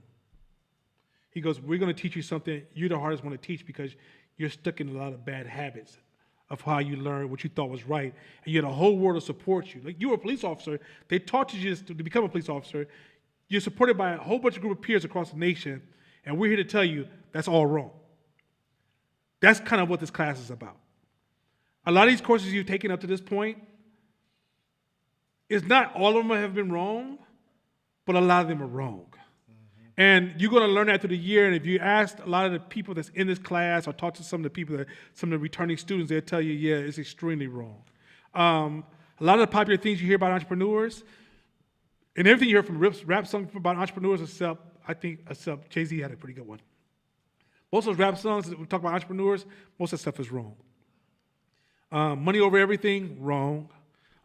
There's so much stuff that's wrong, it's ridiculous. Lots of you heard in corporate offices about being entrepreneurs, as people sit in their desks and they depressed, they dream of being outside, being free. Most of that stuff is wrong. Most stuff you heard from college professors, wrong as hell. I can't begin to tell you where it's wrong because they don't have skin in the game. When you get skin in the game, you realize, oh, it's not like this. Oh, it's more like that. Oh, none of that means anything. You'll be surprised. Even the way you think, your thinking is so structured and so corporate or so systematized. Because school creates structure, households create structure. Most of the environments we participate in, human beings in America, is so structured, you don't know how to think in a non-structured world. Or you don't know how to see the structure of a non-structured world. Mm-hmm. And so trying to apply a lot of your principles, they're flawed because you're taking structured ways of thinking to apply to a non-structured system, and you're choking the success of that system. I mean, your strategy. Your strategy is limited because of the way you think. And so there's so many ways that you think that undermine these good ideas. So you may have had exposure to some great ideas. I promise you, you didn't have the ability to extract those ideas. Hey, so about this slide, So real quick, the slide is, why is the class so cheap? check this out. So I took a 6-month entrepreneur business course for 30 G's one time. 30 G's. And I wasn't up like I'm up now. I had to credit card it. And the first thing, red flag, was it was called Start at the Top. See, he laughing, right? Because it's already in the language playing with your ego and your desire to not do the work that is saying, no, yeah, fuck that. You can start at the top. Just take our course. And yeah, there was some okay tools in there, but the things learned in that course pale in comparison to this. Pale in comparison to it. The reason why we make this class so cheap is because we extract more value out of you guys being successful, out of you making more money, out of you having a more valuable life in all areas. Like that's where we get our value. This is part of our contribution and part of our purpose. So it ain't about the money at all, because at a certain point, when you're starting to make thousands of dollars a day, multiple thousands of dollars a day, $5,000-$10,000 a day, then stopping to do a class, it doesn't equal out monetarily.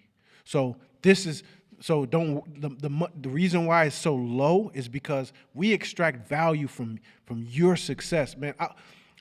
I want to give that example about the glasses. So next week, all the people I clown in my life about wearing glasses, I think is coming back to me. So I gotta wear glasses next week. Fuck. So, but I went to the store to go get the glasses, the lens crafters or whatever, and I'm doing all the stuff, and I noticed that there's this woman here she's amazing. Like, just bossing the whole thing, taking care. It was an issue. It was a customer who was complaining, who didn't get her stuff, and it seemed like it was dire, and she broke the whole situation down and just had customer service for her, made her happy, and she was moving the whole room and making sure everything was going, and they were half-staffed because of COVID, and she was pregnant, looked like she was maybe 7-8 months pregnant, 2 at the same time, and just moving. I was like, you a boss, huh? Just joking around with her. Long story short, we get to the end where it's time for me to pay. She says, man, your voice is familiar. Do you teach that entrepreneur class on Wednesday nights? I'm like, oh, shit. Yeah, I do. She was like, we take your class. And I'm like, in my mind, I'm like, man, you are dope. Just watching you, how you move. And she's like, she was telling me how much the class impacted her and helped her and her husband and changed how she viewed leadership and management and what she used the class for. And she used it to infuse in her as a manager and as a leader in a corporate environment, and how it helped her. It messed me up inside in a good way. Like, man, this is why we do this. This is why we do this. And because there are a couple people who are going to be like tripping on the money part. Why is it so cheap? Or maybe even why is it so high? Bro, listen. Yeah, I don't know what to say about you. It might not even be for you. Yeah, man, know what I'm saying? man, look here, you might want to go study game theory and start practicing the Xbox. Listen, let me keep it 100. I believe in you. Let me be strictly honest. I believe in you. And this is how I believe in you. If we can saturate the community and have impact, everything takes care of itself. If, Fight Team Media makes me the bulk of my money, the dream of the Hope class is this becomes a program dedicated and a resource center and a gym dedicated to entrepreneurs. So then it also becomes a system that helps govern the growth and impact of Black entrepreneurs. Let this train go by. Hold on. Man, supply chain must be bad. That's the first train all day. Supply It's chain bad. is It's rough backed right up. now. It's real bad. So, because we believe in you, this is our gift back to our community. Now, we charge a small fee so you can build infrastructure to provide you a quality class. And we charge, and then eventually we're going to invest a lot of this money. So, like last year, we saved almost majority of the money from last year, and we're taking that money and we're all investing into creating a space for this class that's just dedicated to this class, in a space that eventually we can also allow entrepreneurs to use to meet with potential clients, to engage with each other.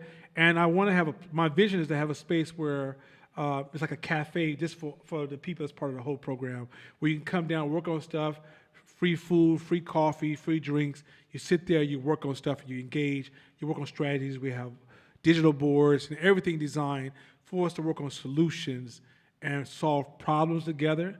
But this class is cheap because we're trying to saturate and have impact. If we have numerous people solving problems in our communities, we have improved schools, improved neighborhoods, reduced crime. We have increased choices, better mental health, better nutrition. All this comes on the back of entrepreneurs. And so we believe that if we want to change our community, we got to create success stories and start to replicate it, even if it's through exponential growth. And so it's not cheap is a sense of, it's cheap in the context of the going cost of a class like this is usually just per month is thousands. We know this. We're not silly. We're totally aware of our worth. And I charge thousands to bigger clients. But for you, I want to see you join me on this journey. I want you to experience what it feels like to have the ability to make decisions in your community and move things. I want you to see what it feels like to be able to change the school in your communities. I want you to see what it feels like to have enough money to make decisions and that money doesn't become the strain on your ability to think. So this is where we're going with this. This is really our gift back. It doesn't make sense for you to make money and isolate yourself. That seems almost depressing, right? Like my greatest joy is watching you grow. And last year we had so many success stories, and we're talking about folks who broke the million. I made my first million to, I started my business and I quit my job to, I'm a better parent to, I'm now got a promotion to vice president of my company to whatever those things are. We want to be a part of those stories and have that impact and create a system that we can use to strengthen those who are willing to take on the challenge.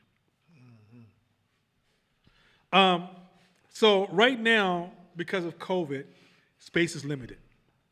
Just real quick, I just want to say space is limited. If you want to attend class, we will send an email this week or next week so you know who to email, because this Omicron is crazy. I caught it. A lot of people caught it around me. We want to be able to make sure that we have controlled space. And then once we get past this this heated explosion or this hot spot period, we'll loosen up a little bit. But right now, we're going to restrict the classes to only 10 audience members, and we'll have 20, 30. Today, we had no audience members because we had an outbreak around the team, and we wanted to make sure that everybody's safe. Even though everybody's safe on the team, we just want to make sure that nobody came through the door that was vulnerable, that could actually be hurt. And matter of fact, a lot of our top students are actually had COVID as well. So it's a lot of people broke out with COVID. So it's a lot of people at home doing a Marion dance right now. Doom, doom, doom. Touch. only Court. Gotta make fun of yourself. So once you decide, membership, the first 2 months of this class is absolutely free. So January, February will be free. When we hit March, the class will start billing in March. So you can sign up before March, but all billing will start in March. Upon billing, please send in your business information. We have a private portal that we all engage the class through, that you'll log into, that you'll have a password. And in that portal, you'll have the information of other entrepreneurs that's currently in Hope, and even some of the alumni of Hope. These are people that when you travel to different cities, you can reach out to, you can have discussions with, discuss strategies, as well as even do business with. So upon signing up for your membership in March, make sure you upload all your business information and some details of what services you provide, so we can support you in internal networking of your business. which I said class free until free until March, and then exclusive for members only. So right now you can share the Facebook class and the YouTube class. Share with your friends who were not able to attend. Let's get as many eyeballs as possible on this class. Also, there's a donation button that will pop up. In these first 2 months, we are looking for, if you can donate, please donate. All proceeds will go towards the Future Hope program, but we're trying to raise donations, and no amount is too small. I don't care if it's $1. I don't really care. It's really about, I don't care if it's $1. Last year we had folks dropping $5,000 and $10,000, which was amazing. But donate and support this program. And as you, like today is really an orientation. We're going to give you some nuggets to go home with in a little bit. But I know that as the class becomes richer in information, a lot of you guys will be compelled to donate. So just donate there's a link that will be posted in the classes. Click on the link, link beneath the post, and donate if you can. Also, at the end of the month, we have a session held by Tone Vic, smooth Tone Vic. I appreciate him. Yo, what's up? This is Tone Vic. Yeah, man, That's boy how he smooth, gets man, down. smooth. Yo, what's up? This is Tone Vic. And Charlize is a wonderful one of Oakland's. I bet you she's becoming one of Oakland's most loved sisters. Unofficial mayor of Oakland. She's unofficial mayor of Oakland. Very, very now. And by the way, everybody that we showed you on that list, they all signed up to impact their community. All those people are progressively trying to impact the community. But Charlize, she lives for this. She lives for this. So they host a peer talk event once a month where you're able to call in through Zoom and ask questions and have conversations and talk to your peers and meet different people, your peers, to discuss challenges around business. And they usually set up a program. They facilitate a conversation and discussion so folks can discuss possibilities. Next one. What promises are we going to make you? These are our promises to you. If you stick with this program and you do your work, we're not just not just tune in every week, but you actually read the material. I can promise you, I can honestly promise you, to a point that I'm willing to refund your membership if necessary. I can promise you, you will make more money. I can promise you, you will be happier. I can promise you that you will have growth in your career, your business. I can promise you, become a better family member. I can promise you, you'll be a better person in a relationship. I can promise you, you will have developed better friends. I can promise you that you will improve the quality of life. And this is a promise I can stand by, because this is the promise that is fulfilled from all of our previous students. If you meet any student that spent a whole year with Hope, they can stamp my promise with their own testimony. And so we can promise you that if you hang with us at Hope, you will grow. And every year that you stay with Hope, you will tremendously grow. I mean, we have some stories that sound like we were making. I don't even tell the stories anymore because it sounds fake. Right? But people who stick with Hope, we see the growth from everybody on every scale. We've seen growth from, it's obvious, the $1 million growth to somebody who was on suicide watch to being successful in business. Hey, so let me add some realism to it. We also promise you that if you play full on the path to get to that happiness, you're going to feel broken. Because the ideas that you had, it's like a muscle, it's like a bone. If your bone was broken but it wasn't held right, and it can heal wrong. So it can heal off.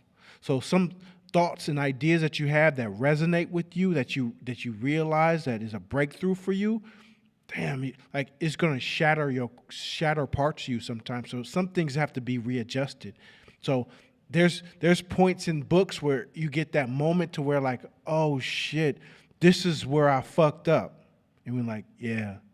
And so if you play full on, you'll get to that happy place.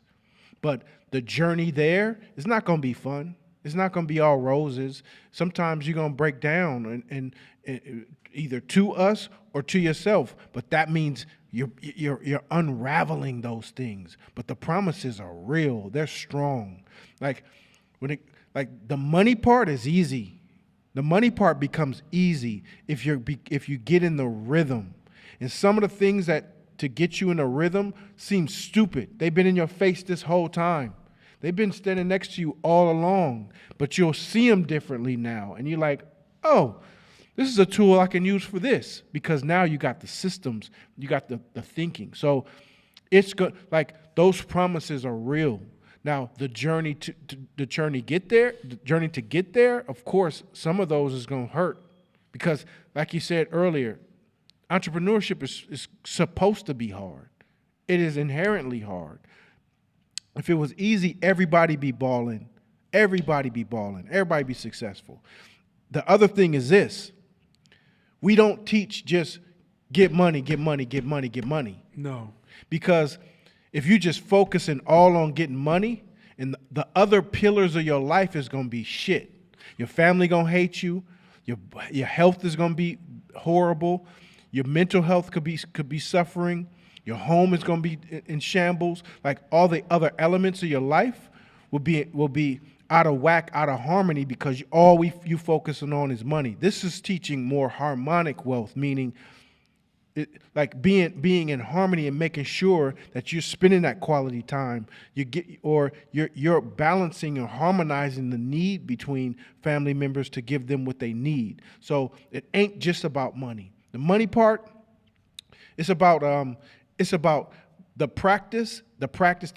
So when you get in the game is the money. How many points you get? I dropped 30, I dropped 40, I dropped 50.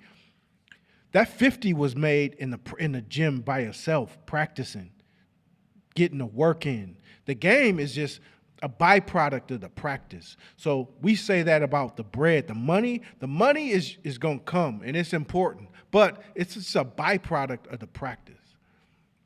Those of you online, there's all the alumni students and returning students, do me a favor, chime in and give let them know if the promise is true for you, or if you want to add a promise, or if you want to say that worked for you, but just chime in for the new students to let them know that we're not just over here talking big, that the class does have that impact. We not bullshitting. Now, let's get into some meat. This class ain't for everybody. Let me say this again. This class is not for everyone. We made that decision a long time ago. We compare the scenario. There's a story called The Dog versus the Wolf. So a wolf walks up to a dog in a backyard, and he notices the dog has a nice house. He says, man, that's a nice house you have there. And he noticed he had his name on the house with a bowl sitting right in front of the house. He even had a water system that would irrigate his other bowl so he can drink, and one bowl was for eating. He noticed that his food was even somewhat, it felt almost like it was a real animal, but it just, like somebody cut it up for him already. He said, oh my God. He noticed that his fur was so well combed, and he noticed that his nails was trimmed. So the wolf said, hey man, I know you from my family. How'd you get all that? And dog said, I have an owner. The wolf eyes got kind of tight. And he says, yes, this is my backyard. He said, what do you mean your backyard?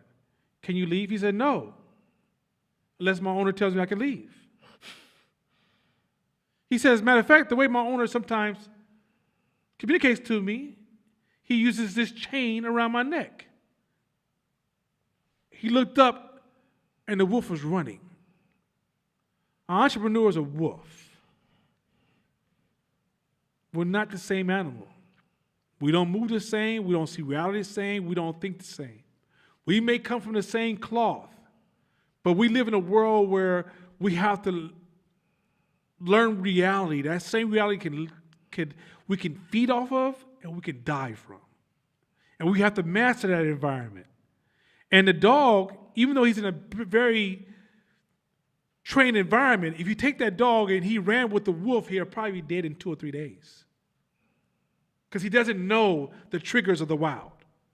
There's a certain strength the wolf has to deal with the blows of the wild. The wolf doesn't see a challenge as a threat, he sees it as a process to eat. The dog sees a challenge as a threat and he runs in his house or he runs to his master. Mm-hmm. He gets on television and says, Black Lives Matter, it shouldn't be this way. A wolf says, this is just part of the game. I know you guys don't know where I'm coming from right now because some of you are new and some of you guys are fundamentalists. This class ain't for you either. Fundamentalist is somebody who believes in an idea and doesn't accept any other version of the idea to be true. As an entrepreneur, you have to learn this core principle. It's called the principle of relativity. And relativity says this. One person, a boat can be moving. I got to translate my knots. Say a boat can be moving 80 miles per hour. And because the boat is, matter of fact, let's make it even simpler. Galileo had a famous question he asked. He said, if the earth is spinning at such a fast pace and is moving through space at a fast pace, how come I don't feel it? And the reason you can't feel it is because the rule of velocity. Relative to you and where you stand, and because you're within the velocity, it feels normal to you. So let's go back to that ship moving 80 miles per hour. There's somebody at the bottom of the ship bouncing a ball, and he's catching it while the boat is moving 80 miles per hour. But he's just bouncing a ball. If there's a fish outside the boat with X-ray vision looking inside the boat, and he's watching that boat move at 80 miles per hour, he not only sees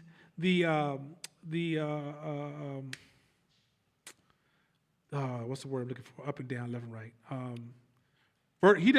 Not only does he see the vertical bounce of the ball, but he sees the where's my words? Velocity? No, left and right. Horizontal. The person inside the boat can't notice the horizontal. He doesn't realize when the ball bounces down, it's also moving up and down, but it's also moving horizontal because it's aligned with the velocity of the boat, right? The person on top of the ship sees the speed. He sees the speed of the boat, and he realizes, well, we're moving pretty fast. The person on the shore says, that boat is moving pretty slow.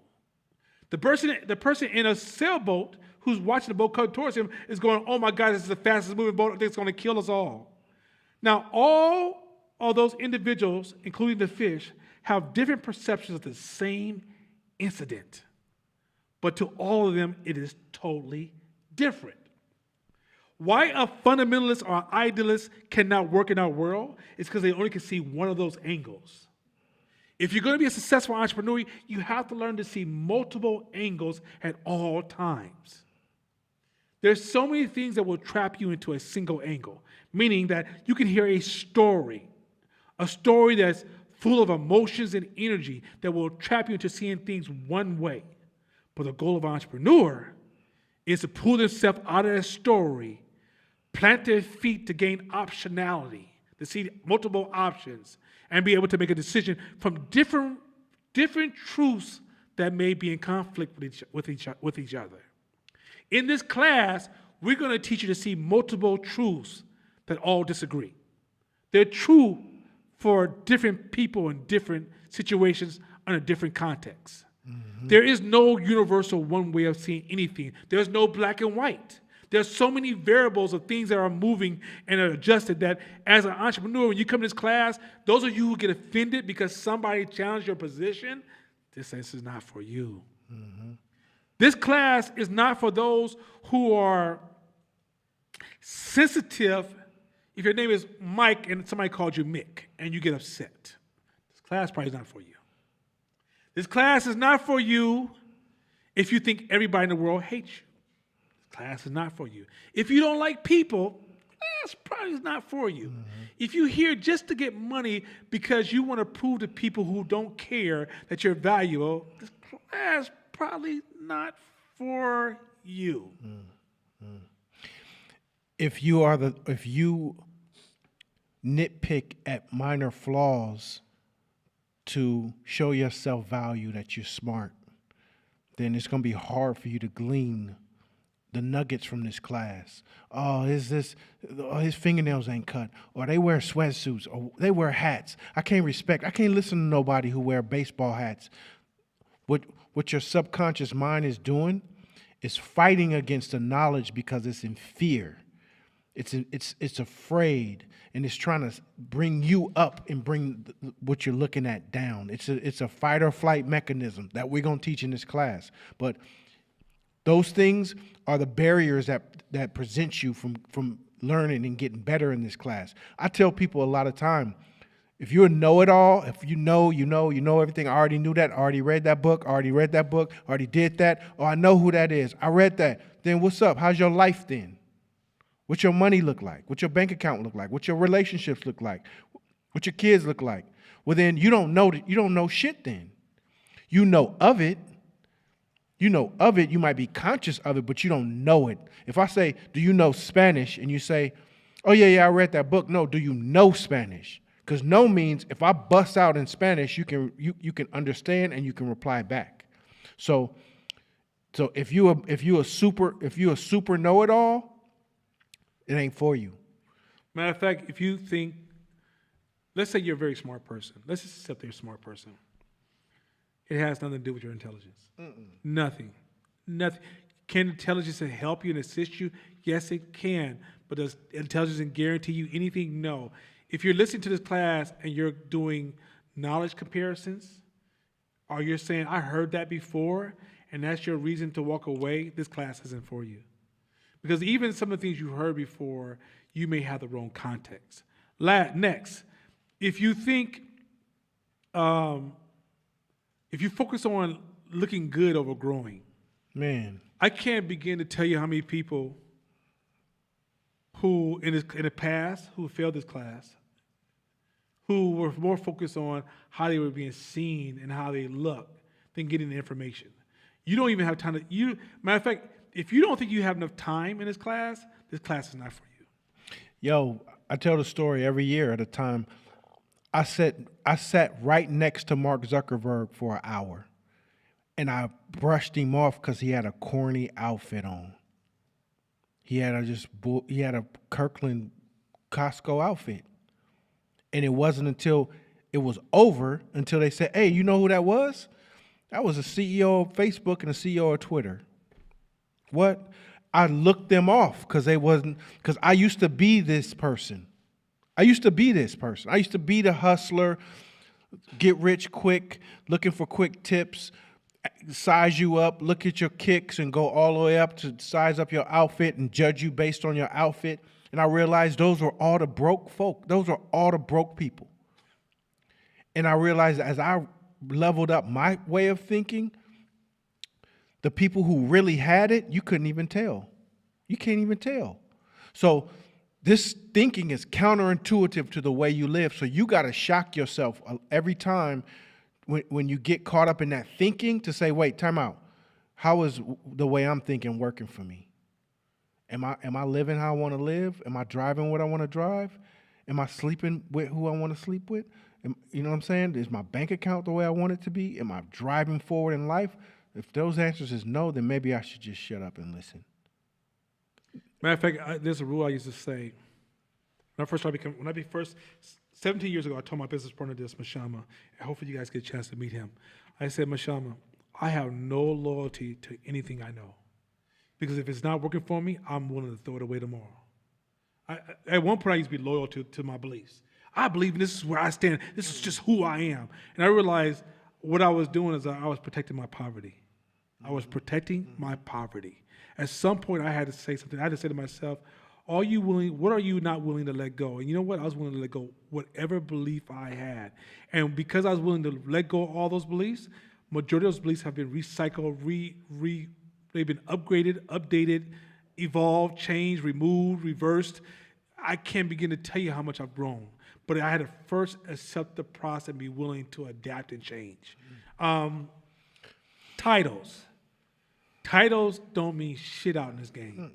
Don't think because you're a president or CEO or director, supervisor, manager, or some technical term position that you're going to get this stuff that easy. This is a form of thinking that is totally foreign to popular titles and degrees.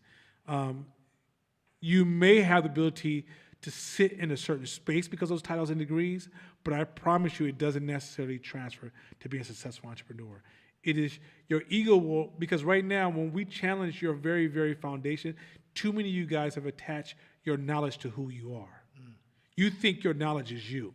You don't realize your knowledge is interchangeable and that you could change it at any point. So some of you guys are so busy protecting your knowledge, you don't realize you protect a lifestyle you're not satisfied with. So, entrepreneurship, we'll summon it up in 2 characteristics, and they're counterintuitive of each other, and that's what we're going to teach. Most entrepreneurs that I interact that are performing, they have a high level of confidence, supreme confidence, but they also have this equally high level of humility. And you think, how? How can somebody be supremely confident and supremely humble at the same time? That's the formula. So if the way we operate a lot of times as black folks and other people of color that's in this game or that are listening is that we have extremely low self-value and we have extremely high ego. And that's the formula we move with. Low self-value, low self-esteem, and high ego. And the ego is what keeps us surviving because the low self-value ain't helping you out. But the ego is a motherfucker. It bases decisions solely on survival or did you die. And so we can't expand in an entrepreneur space with those two. So your ego is going to tell you certain things about the class, about how we get down. If the camera's broken that day, or we got to wait an extra 10 minutes to get going, or something falls, or you hear a train ride, your ego is going to be like, man, see. But the goal is to to raise your self-value and raise your self-confidence to say, I know I could do it. I know I can perform. But you're always open to opportunities and you're always open to listen to other perspectives, hoping that you can gain value on your own. That's really the key. Matter of fact, I can promise you this, but this is a promise we didn't add to it. Many of you should get mad at us. Yes. If you don't get mad at us, we're not working. Just don't put your hands on me and we be all right. But this class is going to produce anger because we're going to challenge a lot of your core beliefs. And when we challenge your core beliefs, you're going to get angry. But that means you need to stay, right? The class is for you. You just know at some point, if somebody introduces you to something that's in a total different reality, don't think you're going to be able to receive it as pure as we introduce it. It's going to be like trying to digest a thorn bush. It's going to be like, oh my God, this hurts. Not knowing it's going to help you change on a whole different level and scale. So don't think by any means that these complex ideas are going to just go down real smooth and just integrate into your system. They're going to be disruptive. And so just know as we evolve you and push you to a higher position, it ain't going to be comfortable. You're not going to like us. You're not going to like it. But trust me, you're going to love the life. For example, we'll do it. Dog versus wolf. Go to the dog. Dog says, man, why can't I get this? Why ain't I making money? Why I'm not making sales? We say, because that shit's not good enough. Dog says, how dare you say my stuff is not good enough? My family like it. You're just a hater. I'm blocking you. I'm blocking you. You hurt my feelings. I'm not fucking with you. See, that's what's problem. And you like messing with my thing. And you are chauvinist and you this and you that against me. Like, how dare you? You'll write a whole blog post on Facebook about somebody said that what you did was not good enough. And you get people that'll come and come to your defense, be like, girl, he was wrong. That's wrong. Like, your shit is dope. Wolf comes up and say, hey, I've been hunting all day and I can't get a kill. And you say, It's because you're not good enough. The wolf hears today. That's the key word. The dog hears forever. The wolf hears today. Oh, okay, cool. All right, well, what I got to do? Because I got to get it. I got to eat. Thank you for telling me. Because I couldn't see that. I thought I was, all right, so what's the next? The wolf thanks the person for saying that. The dog demonizes the person. And that's why they have two completely different trajectories and two different paths. So some of us move, we're all dogs at some point in our life. If you worked in the corporate world, I worked in the corporate world. I thought I was a wolf. I was a dog. I had to literally pull myself and create an event to throw me out there in the wild. And I almost died out there. I was dragged out there for years. But you learn how to build that muscle. Dog versus wolf is everything. And a wolf has supreme confidence. You watch the way a wolf walks, how a wolf looks, how a wolf surveys, how a wolf attacks. He attacks with supreme confidence. But there's also supreme humility. The leader of the wolf pack is where? In the back, at the very end. A leader of the wolf pack is the very end because he's a servant to his pack. He serves his pack. He makes sure he positions his best fighters at the front, the oldest dogs in the middle. The oldest dogs and puppies are in the middle so that they can protect, they can forge a circle around those ones and protect them. But the leader's in the back. The dog, the boss is in the front. He want to be the boss. I'm a boss, I'm a boss, I'm a boss. They wear the shirts, everything. You could tell they fake. That shit's fake. So when you move like you that, hurt them, baby. Slow down, when you hurt move them. on that fake shit, it's so obvious to a real entrepreneur. Man, you ain't no boss. Hey, bruh. When they learn that true power is from servitude, it's going to change the game. So many of them think that true power is being front and centered on Facebook and being liked by thousands of people. But when they find that the true power is servitude, I think you should write that down. True power is servitude. That's in your notes if you ain't got that. Once y'all understand that, that's how you become a great leader. Great leaders, they said on NBA teams, this is statistical facts and research, that captains of the team, the worst captains is the best players. The best captain is the one who served the team. Best captain of the team. People don't realize that, but yet we want to become leaders, but we want to tell people what to do, as if everybody is an abusive child-parent relationship, as opposed to inspire them to be great and then align their greatness to achieve a great goal. It's a whole different way of thinking, but we'll get into that in a little bit. You're not going to learn about business plans in this class. You're not going to learn about that. That's too elementary. This class is way more powerful than a business plan, and you're going to find out why so.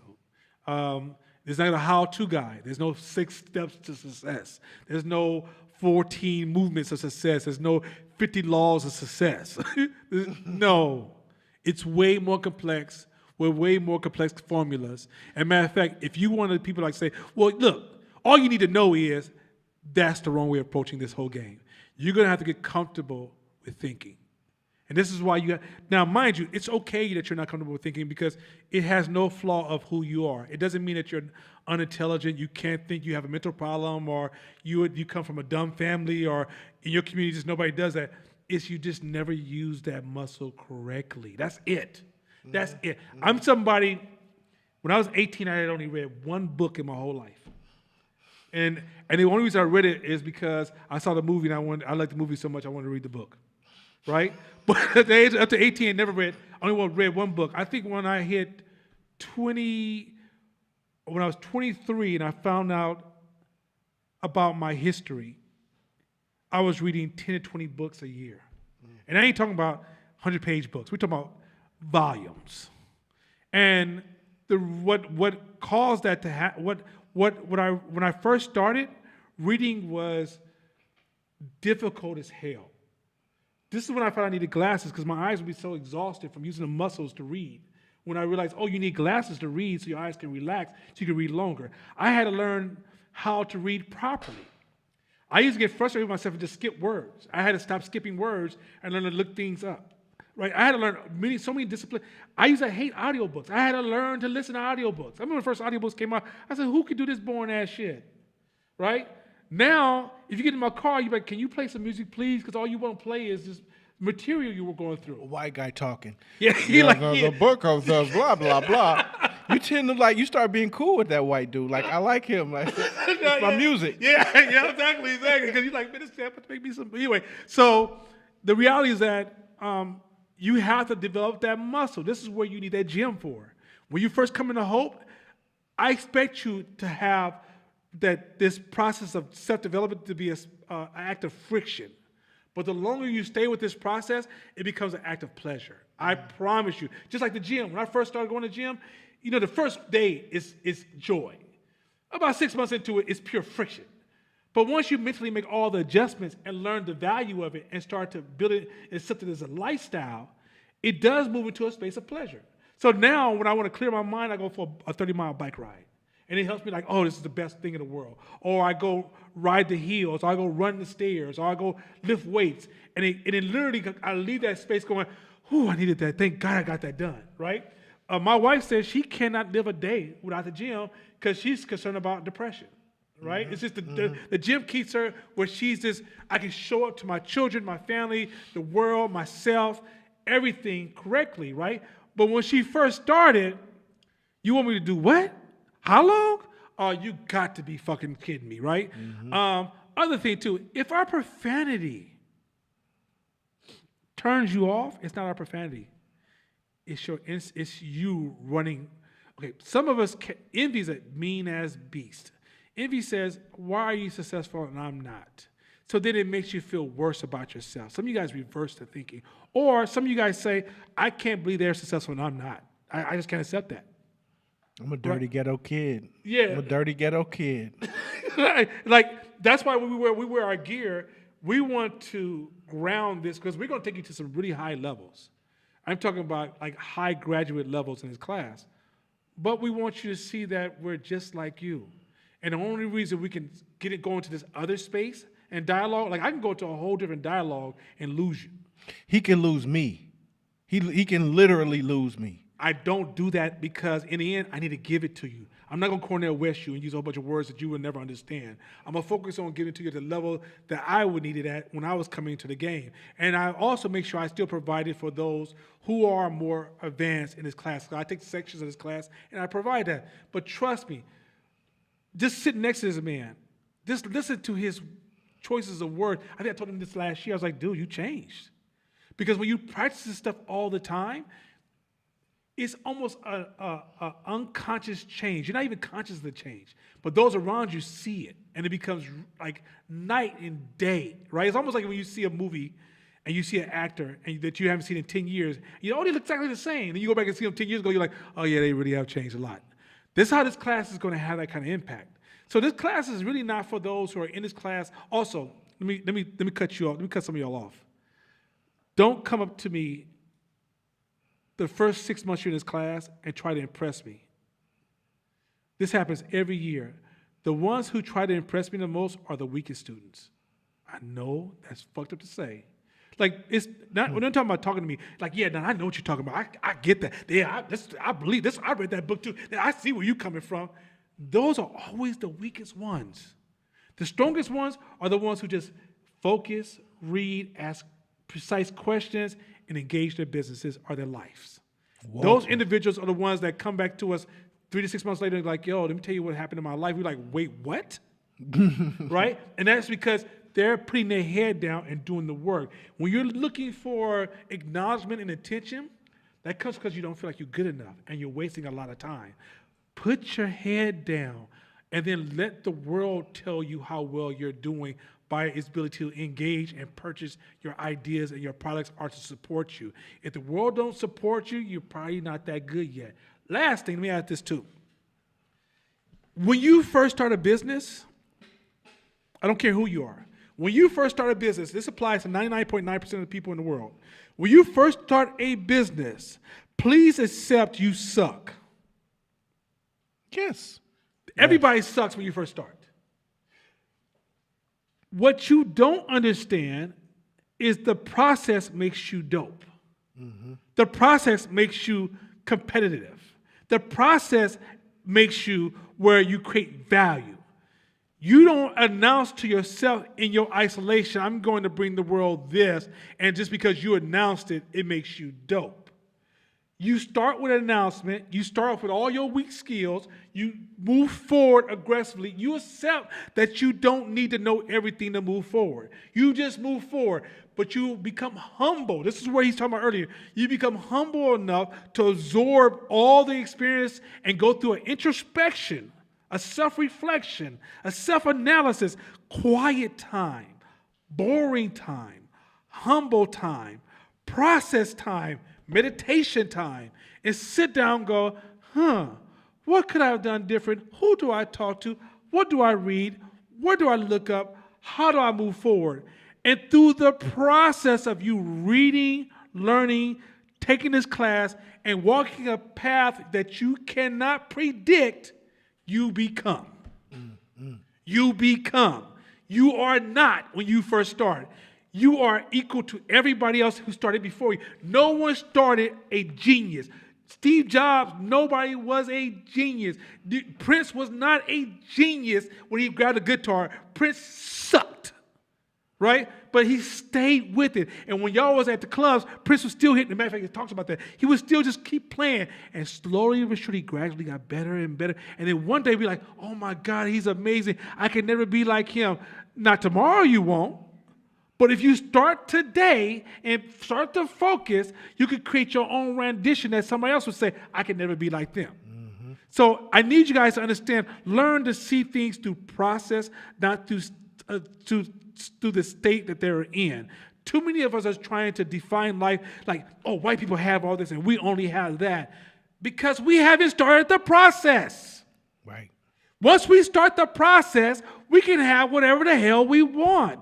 But we have to go through a process. Once you learn more about different cultures, different people's history, and the complexity of people's history, you'll see the process and the trajectory of that process and the outcome that went along with that process. Life doesn't give a shit about how good you are. Life will only reward you for your engagement in the process. And if you're not willing to engage in the process, then maybe you should leave this class and set the fucking life you got. Sorry if you got offended by profanity, but if you're offended once again, you know what's really funny? Let me tell you where this comes from. We had a couple of people in the last 3 years who said, I couldn't sit in the class because you guys cursed. You watched that movie, though. And listen to that rap song. And had the nerves to tell me that they enjoyed the song by Cardi B. Are you fucking kidding? Are you kidding me? Yeah. And the reason we can curse is because we do it contextually and we're wolves. Of course, when you're a dog and you're in an environment where you're maintained, some of those rules are necessary to maintain the environment the dog has to exist in. If all the dogs went off and acted like wolves, they could no longer be dogs. But wolves are entrepreneurs. Everybody in society can't be entrepreneurs. Some people love being dogs, and that's okay, and there's nothing wrong because we need dogs. Look, man, you need from the top. Everybody's necessary. Nobody is of no value. Everybody in this world is important. But if you choose to be an entrepreneur, you're choosing to take the chain off your neck and go out into the wild and deal with the challenges that can actually threaten you, right? Because when you're a dog, look, when you have a job, your job is like a big-ass ship sailing on an ocean that's unpredictable with many, many changes. But you are living in the bottom of the boat, and the lights always come on at a certain hour and always goes off at a certain hour. So your brain, you think the world moves like that.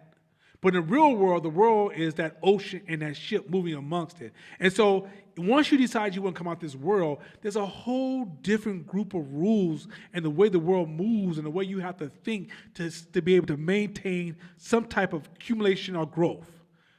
But if you try to hold on to that way you thought when you're at the bottom of that ship, and somebody throw you at the helm and say, "Hey, you grab the wheel of this boat and start to sail it," you're gonna run them right into a piece of ice, or into something, or kill the whole crew. So Yeah, and think about this: is that over time, your filter is going to change as an entrepreneur, as a leader, as a wolf. If I quit my job in 2003, I was in the corporate world prior to that, so there were certain rules that you have to follow. But if you ain't had to answer to nobody in 18 years, of course you're gonna appear to the person who's still a dog, a little rough around the edges. I don't gotta answer them. I can say fuck all I want. Who's gonna fire me? It's the truth. that's a good one. It's the truth. So, and I can dress how I want. Who's gonna fire me? That's what part of the game that you play. And if you build your business around customer service and being of service, then you get that's part of the luxury of being able to express yourself who you are. That's what we're gonna teach in this class too. No code switching. I don't care where you are in the corporate world or an entrepreneur. We're gonna take that code switching out and throw it away. And you'll see that you'll benefit more. You'll be more successful. You'll make more money. And it's so counterintuitive that in your brain, you think, if I learn how to talk like this, then they'll accept me more. No, if you learn how to be yourself more and let your intelligence shine through into your authentic self, they'll respect you more and they'll give you more money. So that's really the caveat, is that once you learn how to be authentic, entrepreneurship, as a wolf, your lens just changes. And some people, that might be too bright. That might just be too bright because you're so used to living in this, being around structured environments and being around people who got rules and etiquette and things. This is the shit right here. Dog and wolf mentality also incorporates these two things. Dogs want to be right. They want to be right. Uh-oh. It's right and He's wrong. going there, ladies and gentlemen. He's going there. I want to be right. That's not right. That's wrong. That's not right. It's right. And you think, of course, right. Wolves, entrepreneurs, they want to be effective. They want results. They don't care nothing about no right and wrong. Right and wrong doesn't even exist to a wolf. It doesn't exist to an entrepreneur that's performing. You can be technically wrong, but it works, because that's what we care about, what works. Now, think about the arguments that are different between wolves and dogs. If two wolves are arguing, they're arguing about what works. They can care less about who's right. Absolutely. Two dogs are going to argue about what's right, and it can be completely ineffective. It can have zero value to the market. But some people they value being right more than being wealthy. And that's the change.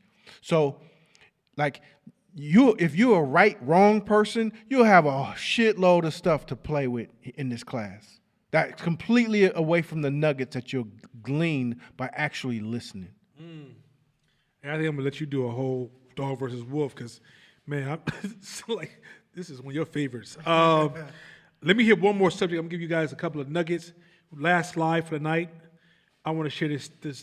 I'm gonna give you guys something to walk away with tonight, and really, fuck you up. So I'm gonna distort your reality, no matter where you're coming from. Then, Shabisha, if you have anything you want to add, or anything you want to say, or anything you might want to bring to the table, I'm gonna let you close this out with some things, okay? So if anything you want to say, or anything you want to bring up, a question they asked, or some things you want to highlight from online, it's okay. The vacation theory. I want to leave. I want you to go home with this one. I want you to go home with something that make you just think differently. So it was these two neighbors,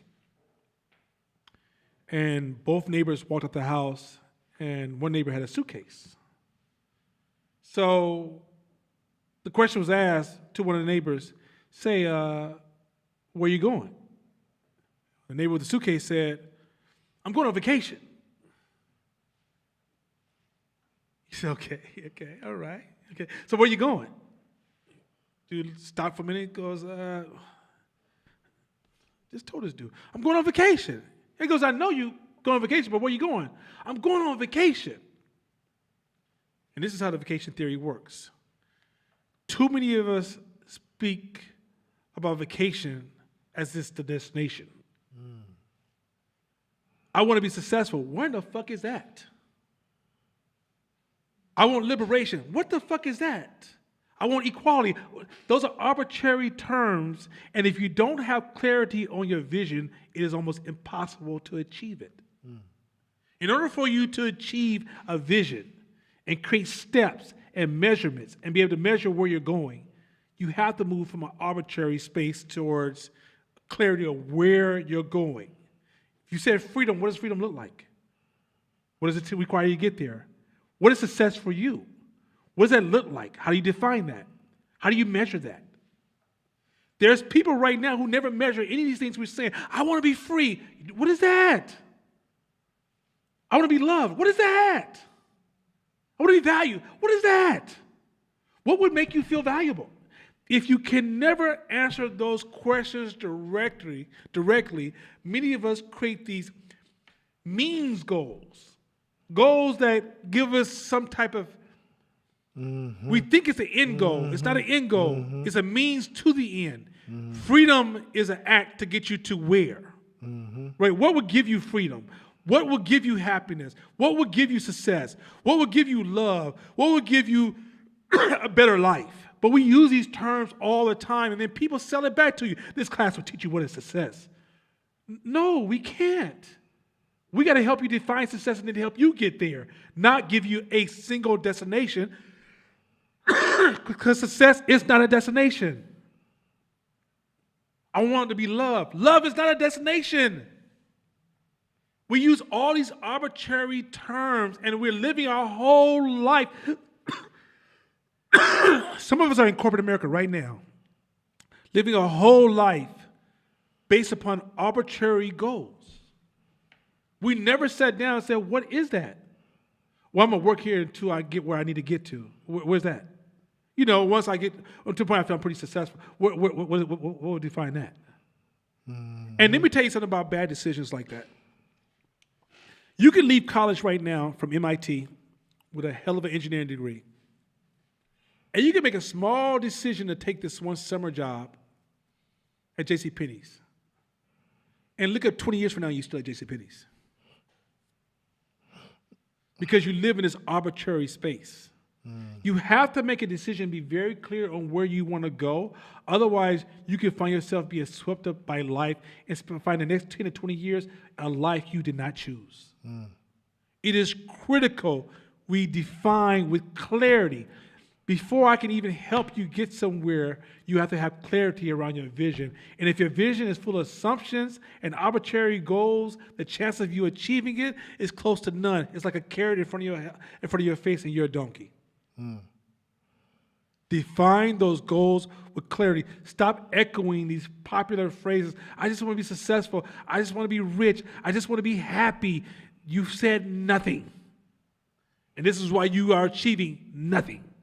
And matter of fact, the sad part, some of you guys will have financial success, have the right partner in your house, have kids who actually love you, and still feel empty because you never defined it.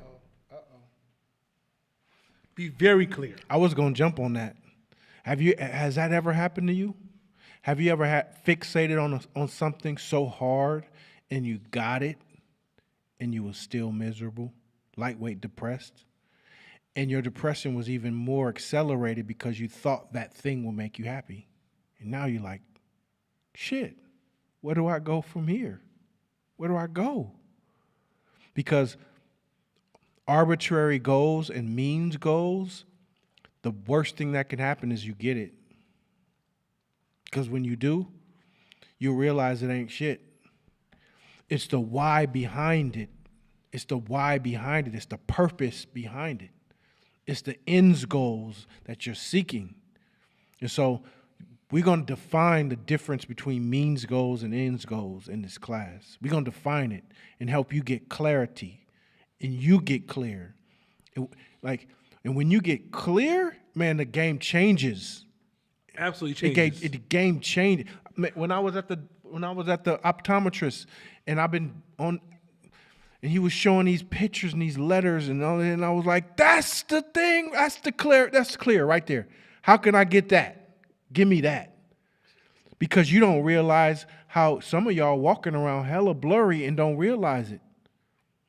But when you define your goals and their ends goals, and it's purpose-driven ends goals, man, that clarity gives you a lot of what you need to get going.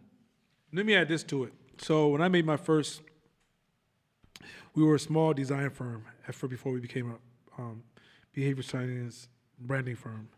And we were a small design firm. At one point, we were really, really broke. I'm talking about broke as hell. I had this old Mazda truck, not new Mazda, old Mazda truck. Old, I'm talking about it had to be like 80 something. I ain't lying. When I sold it for $300 when I got my next car, and it broke down 1 month later. The engine just went out. Anyway, it was Sanford Son because like nothing worked. One speaker worked, or the one above the dashboard. None of the other speakers on the door. Forget about it. Lights worked. I think the blinkers worked. Hazards didn't work. So if I had a hazard, I would just keep tapping the brake. I'm not even exaggerating this, bro. This is bad, right? We like, because I had a nice car, but then I gave up a lot of stuff to build my business, right? So I gave my car, and I kept I had a Toyota truck, and I had something nice, and then that broke down. Then I went to the Mazda because that's the next thing I can get really cheap. And then the Mazda was the beginning of the decline forward. But I want to talk about when I was going down. I was so broke, I had $20 to eat a week. I used to go to a discount grocer and buy discount food to eat for the week. I would What year was make this? eggs, potatoes, and turkey sausage, and I would mix them up together, and I put these different seasons into it, and I would make that would be my breakfast for the whole week, right? But the cost of it, like when you looked at the cost of it, I made that stuff work, right? I would only put enough gas.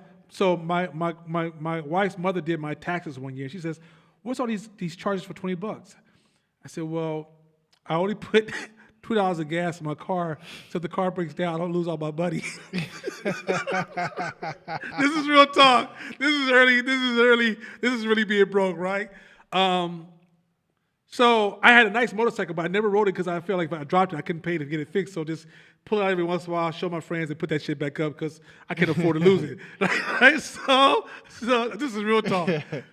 So I'm really depressed because I'm thinking, man, I have to sacrifice all this to build my own business. And mind you, I can go get a job and be living flossy, right? Be at the clubs, popping collars, even shit, might even lose my girl, just be out there doing too much, right? But I was like, yo, this is what I believe in. I'm gonna stick to it. And what was keeping me poor is what I didn't know. It was just 100%. It wasn't the outside world. The outside world had nothing to do with my poverty. It was what I did not know. Mm-hmm. But the world had to break me because I was still trying to hold on to some of my old beliefs, and life was breaking me down. Because the more I held on to those ideas, the more I kept losing. So now I'm sleeping I moved out of my apartment, I'm sleeping on my girl's couch, and I'd never done that before, right? I'm telling like, yo, I'm gonna pay you rent, but I only can pay you about $600 a month. That's all I got, right? Now rent wasn't the highest it is today, but at the time, that's all I can give you. And that left me with my $20 a week to eat. So one day I'm sitting there, and I realize I'm sad and depressed. But then I realized, wait a minute, you sad because you live in your dream? What the fuck you sad for? So that kind of helped me out. That gave me a huge boost. And then one day I went to work, and DeMondre was there, and Mashama was there. And I was paying my rent for my business and paying Mashama his full salary. So nobody was getting not paid. If I owed Dre money for jobs he did, he got paid his money. And then I realized, you know what I enjoy the most in life? What really makes me happy? Is when we would get off of work and we would cook food and sit around and talk.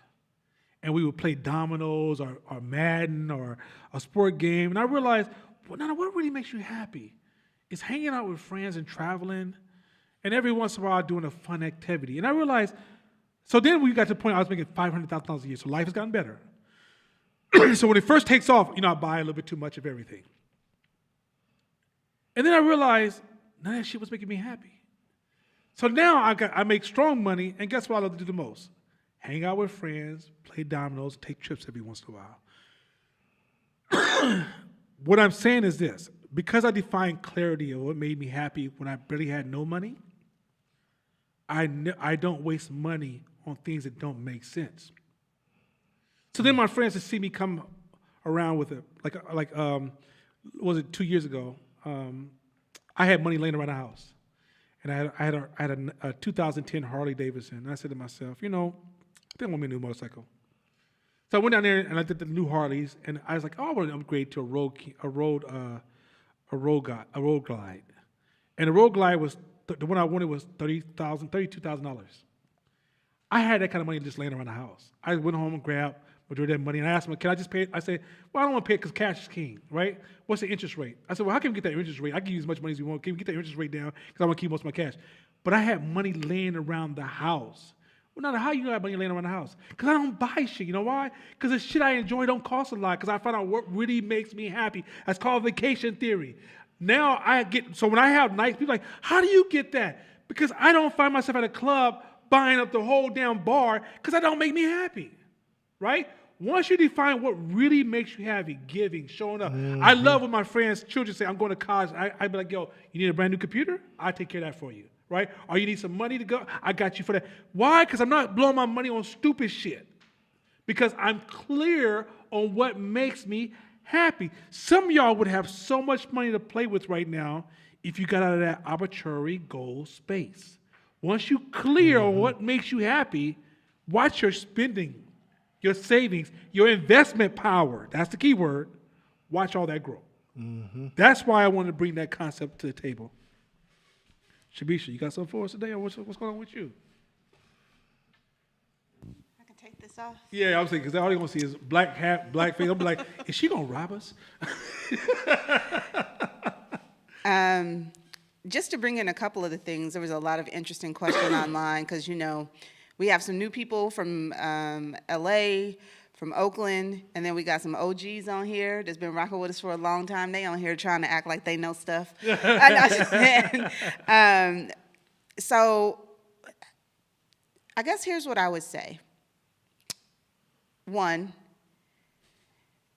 you know how we all at this point, we know somebody who's like, oh, I want you to come to this thing, and they sell like insurance or they sell Forex trading. You go into one of these meetings that somebody guilt you into going, and you feel hella weird, right? Because you don't know what's going on. Everybody's got on suits, and they're doing these weird presentations, and everyone's telling you how great it is, and you're not really sure what to make of this, but you feel like you're in a room full of people that's trying to finagle you for show, right? And all of this, I'm about to walk out of here with no money, and everyone's pressuring you to like, you should get on, it's gonna change your life. And you feel like, what the hell?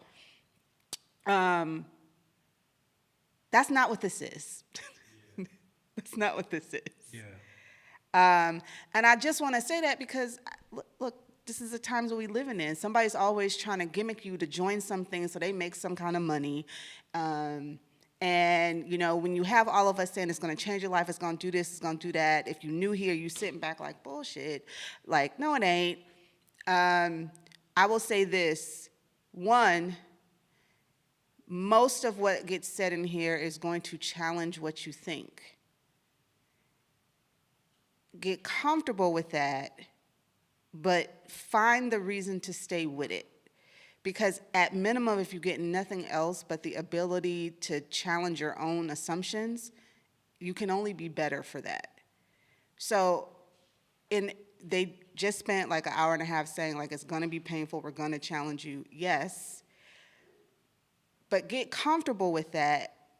And know that like you came in here because you wanted to expand your thinking so that you can either be a better leader or be a better business person, right? That was your goal. And the only way that can happen is for you to know beyond what you don't know. And to let go of assumptions that you had that were incorrect. That is valuable in here. It's not like in another place where if you wrong, you get a bad grade. It's like somebody's coming down on you. That is the process. So, we're going to read a lot of books. There's going to be things that you can't keep up with. But that's the point, because that is what growth looks like. It's like you grow to the next level. So the comfort thing, what I would offer is be okay with starting to divorce yourself from comfort, because the truth of the matter is it doesn't serve you and it keeps you stuck. So if you can get okay with remembering why you came here, because you wanted to grow, and growing looks like learning stuff that I don't know, just listen with humility is if I could give you anything, because my first year I came in with a lot of preconceived notions and they were incorrect. And you cause yourself unnecessary friction with that. So if you can let go to say, okay, that was for at the time, what do I need for the next level?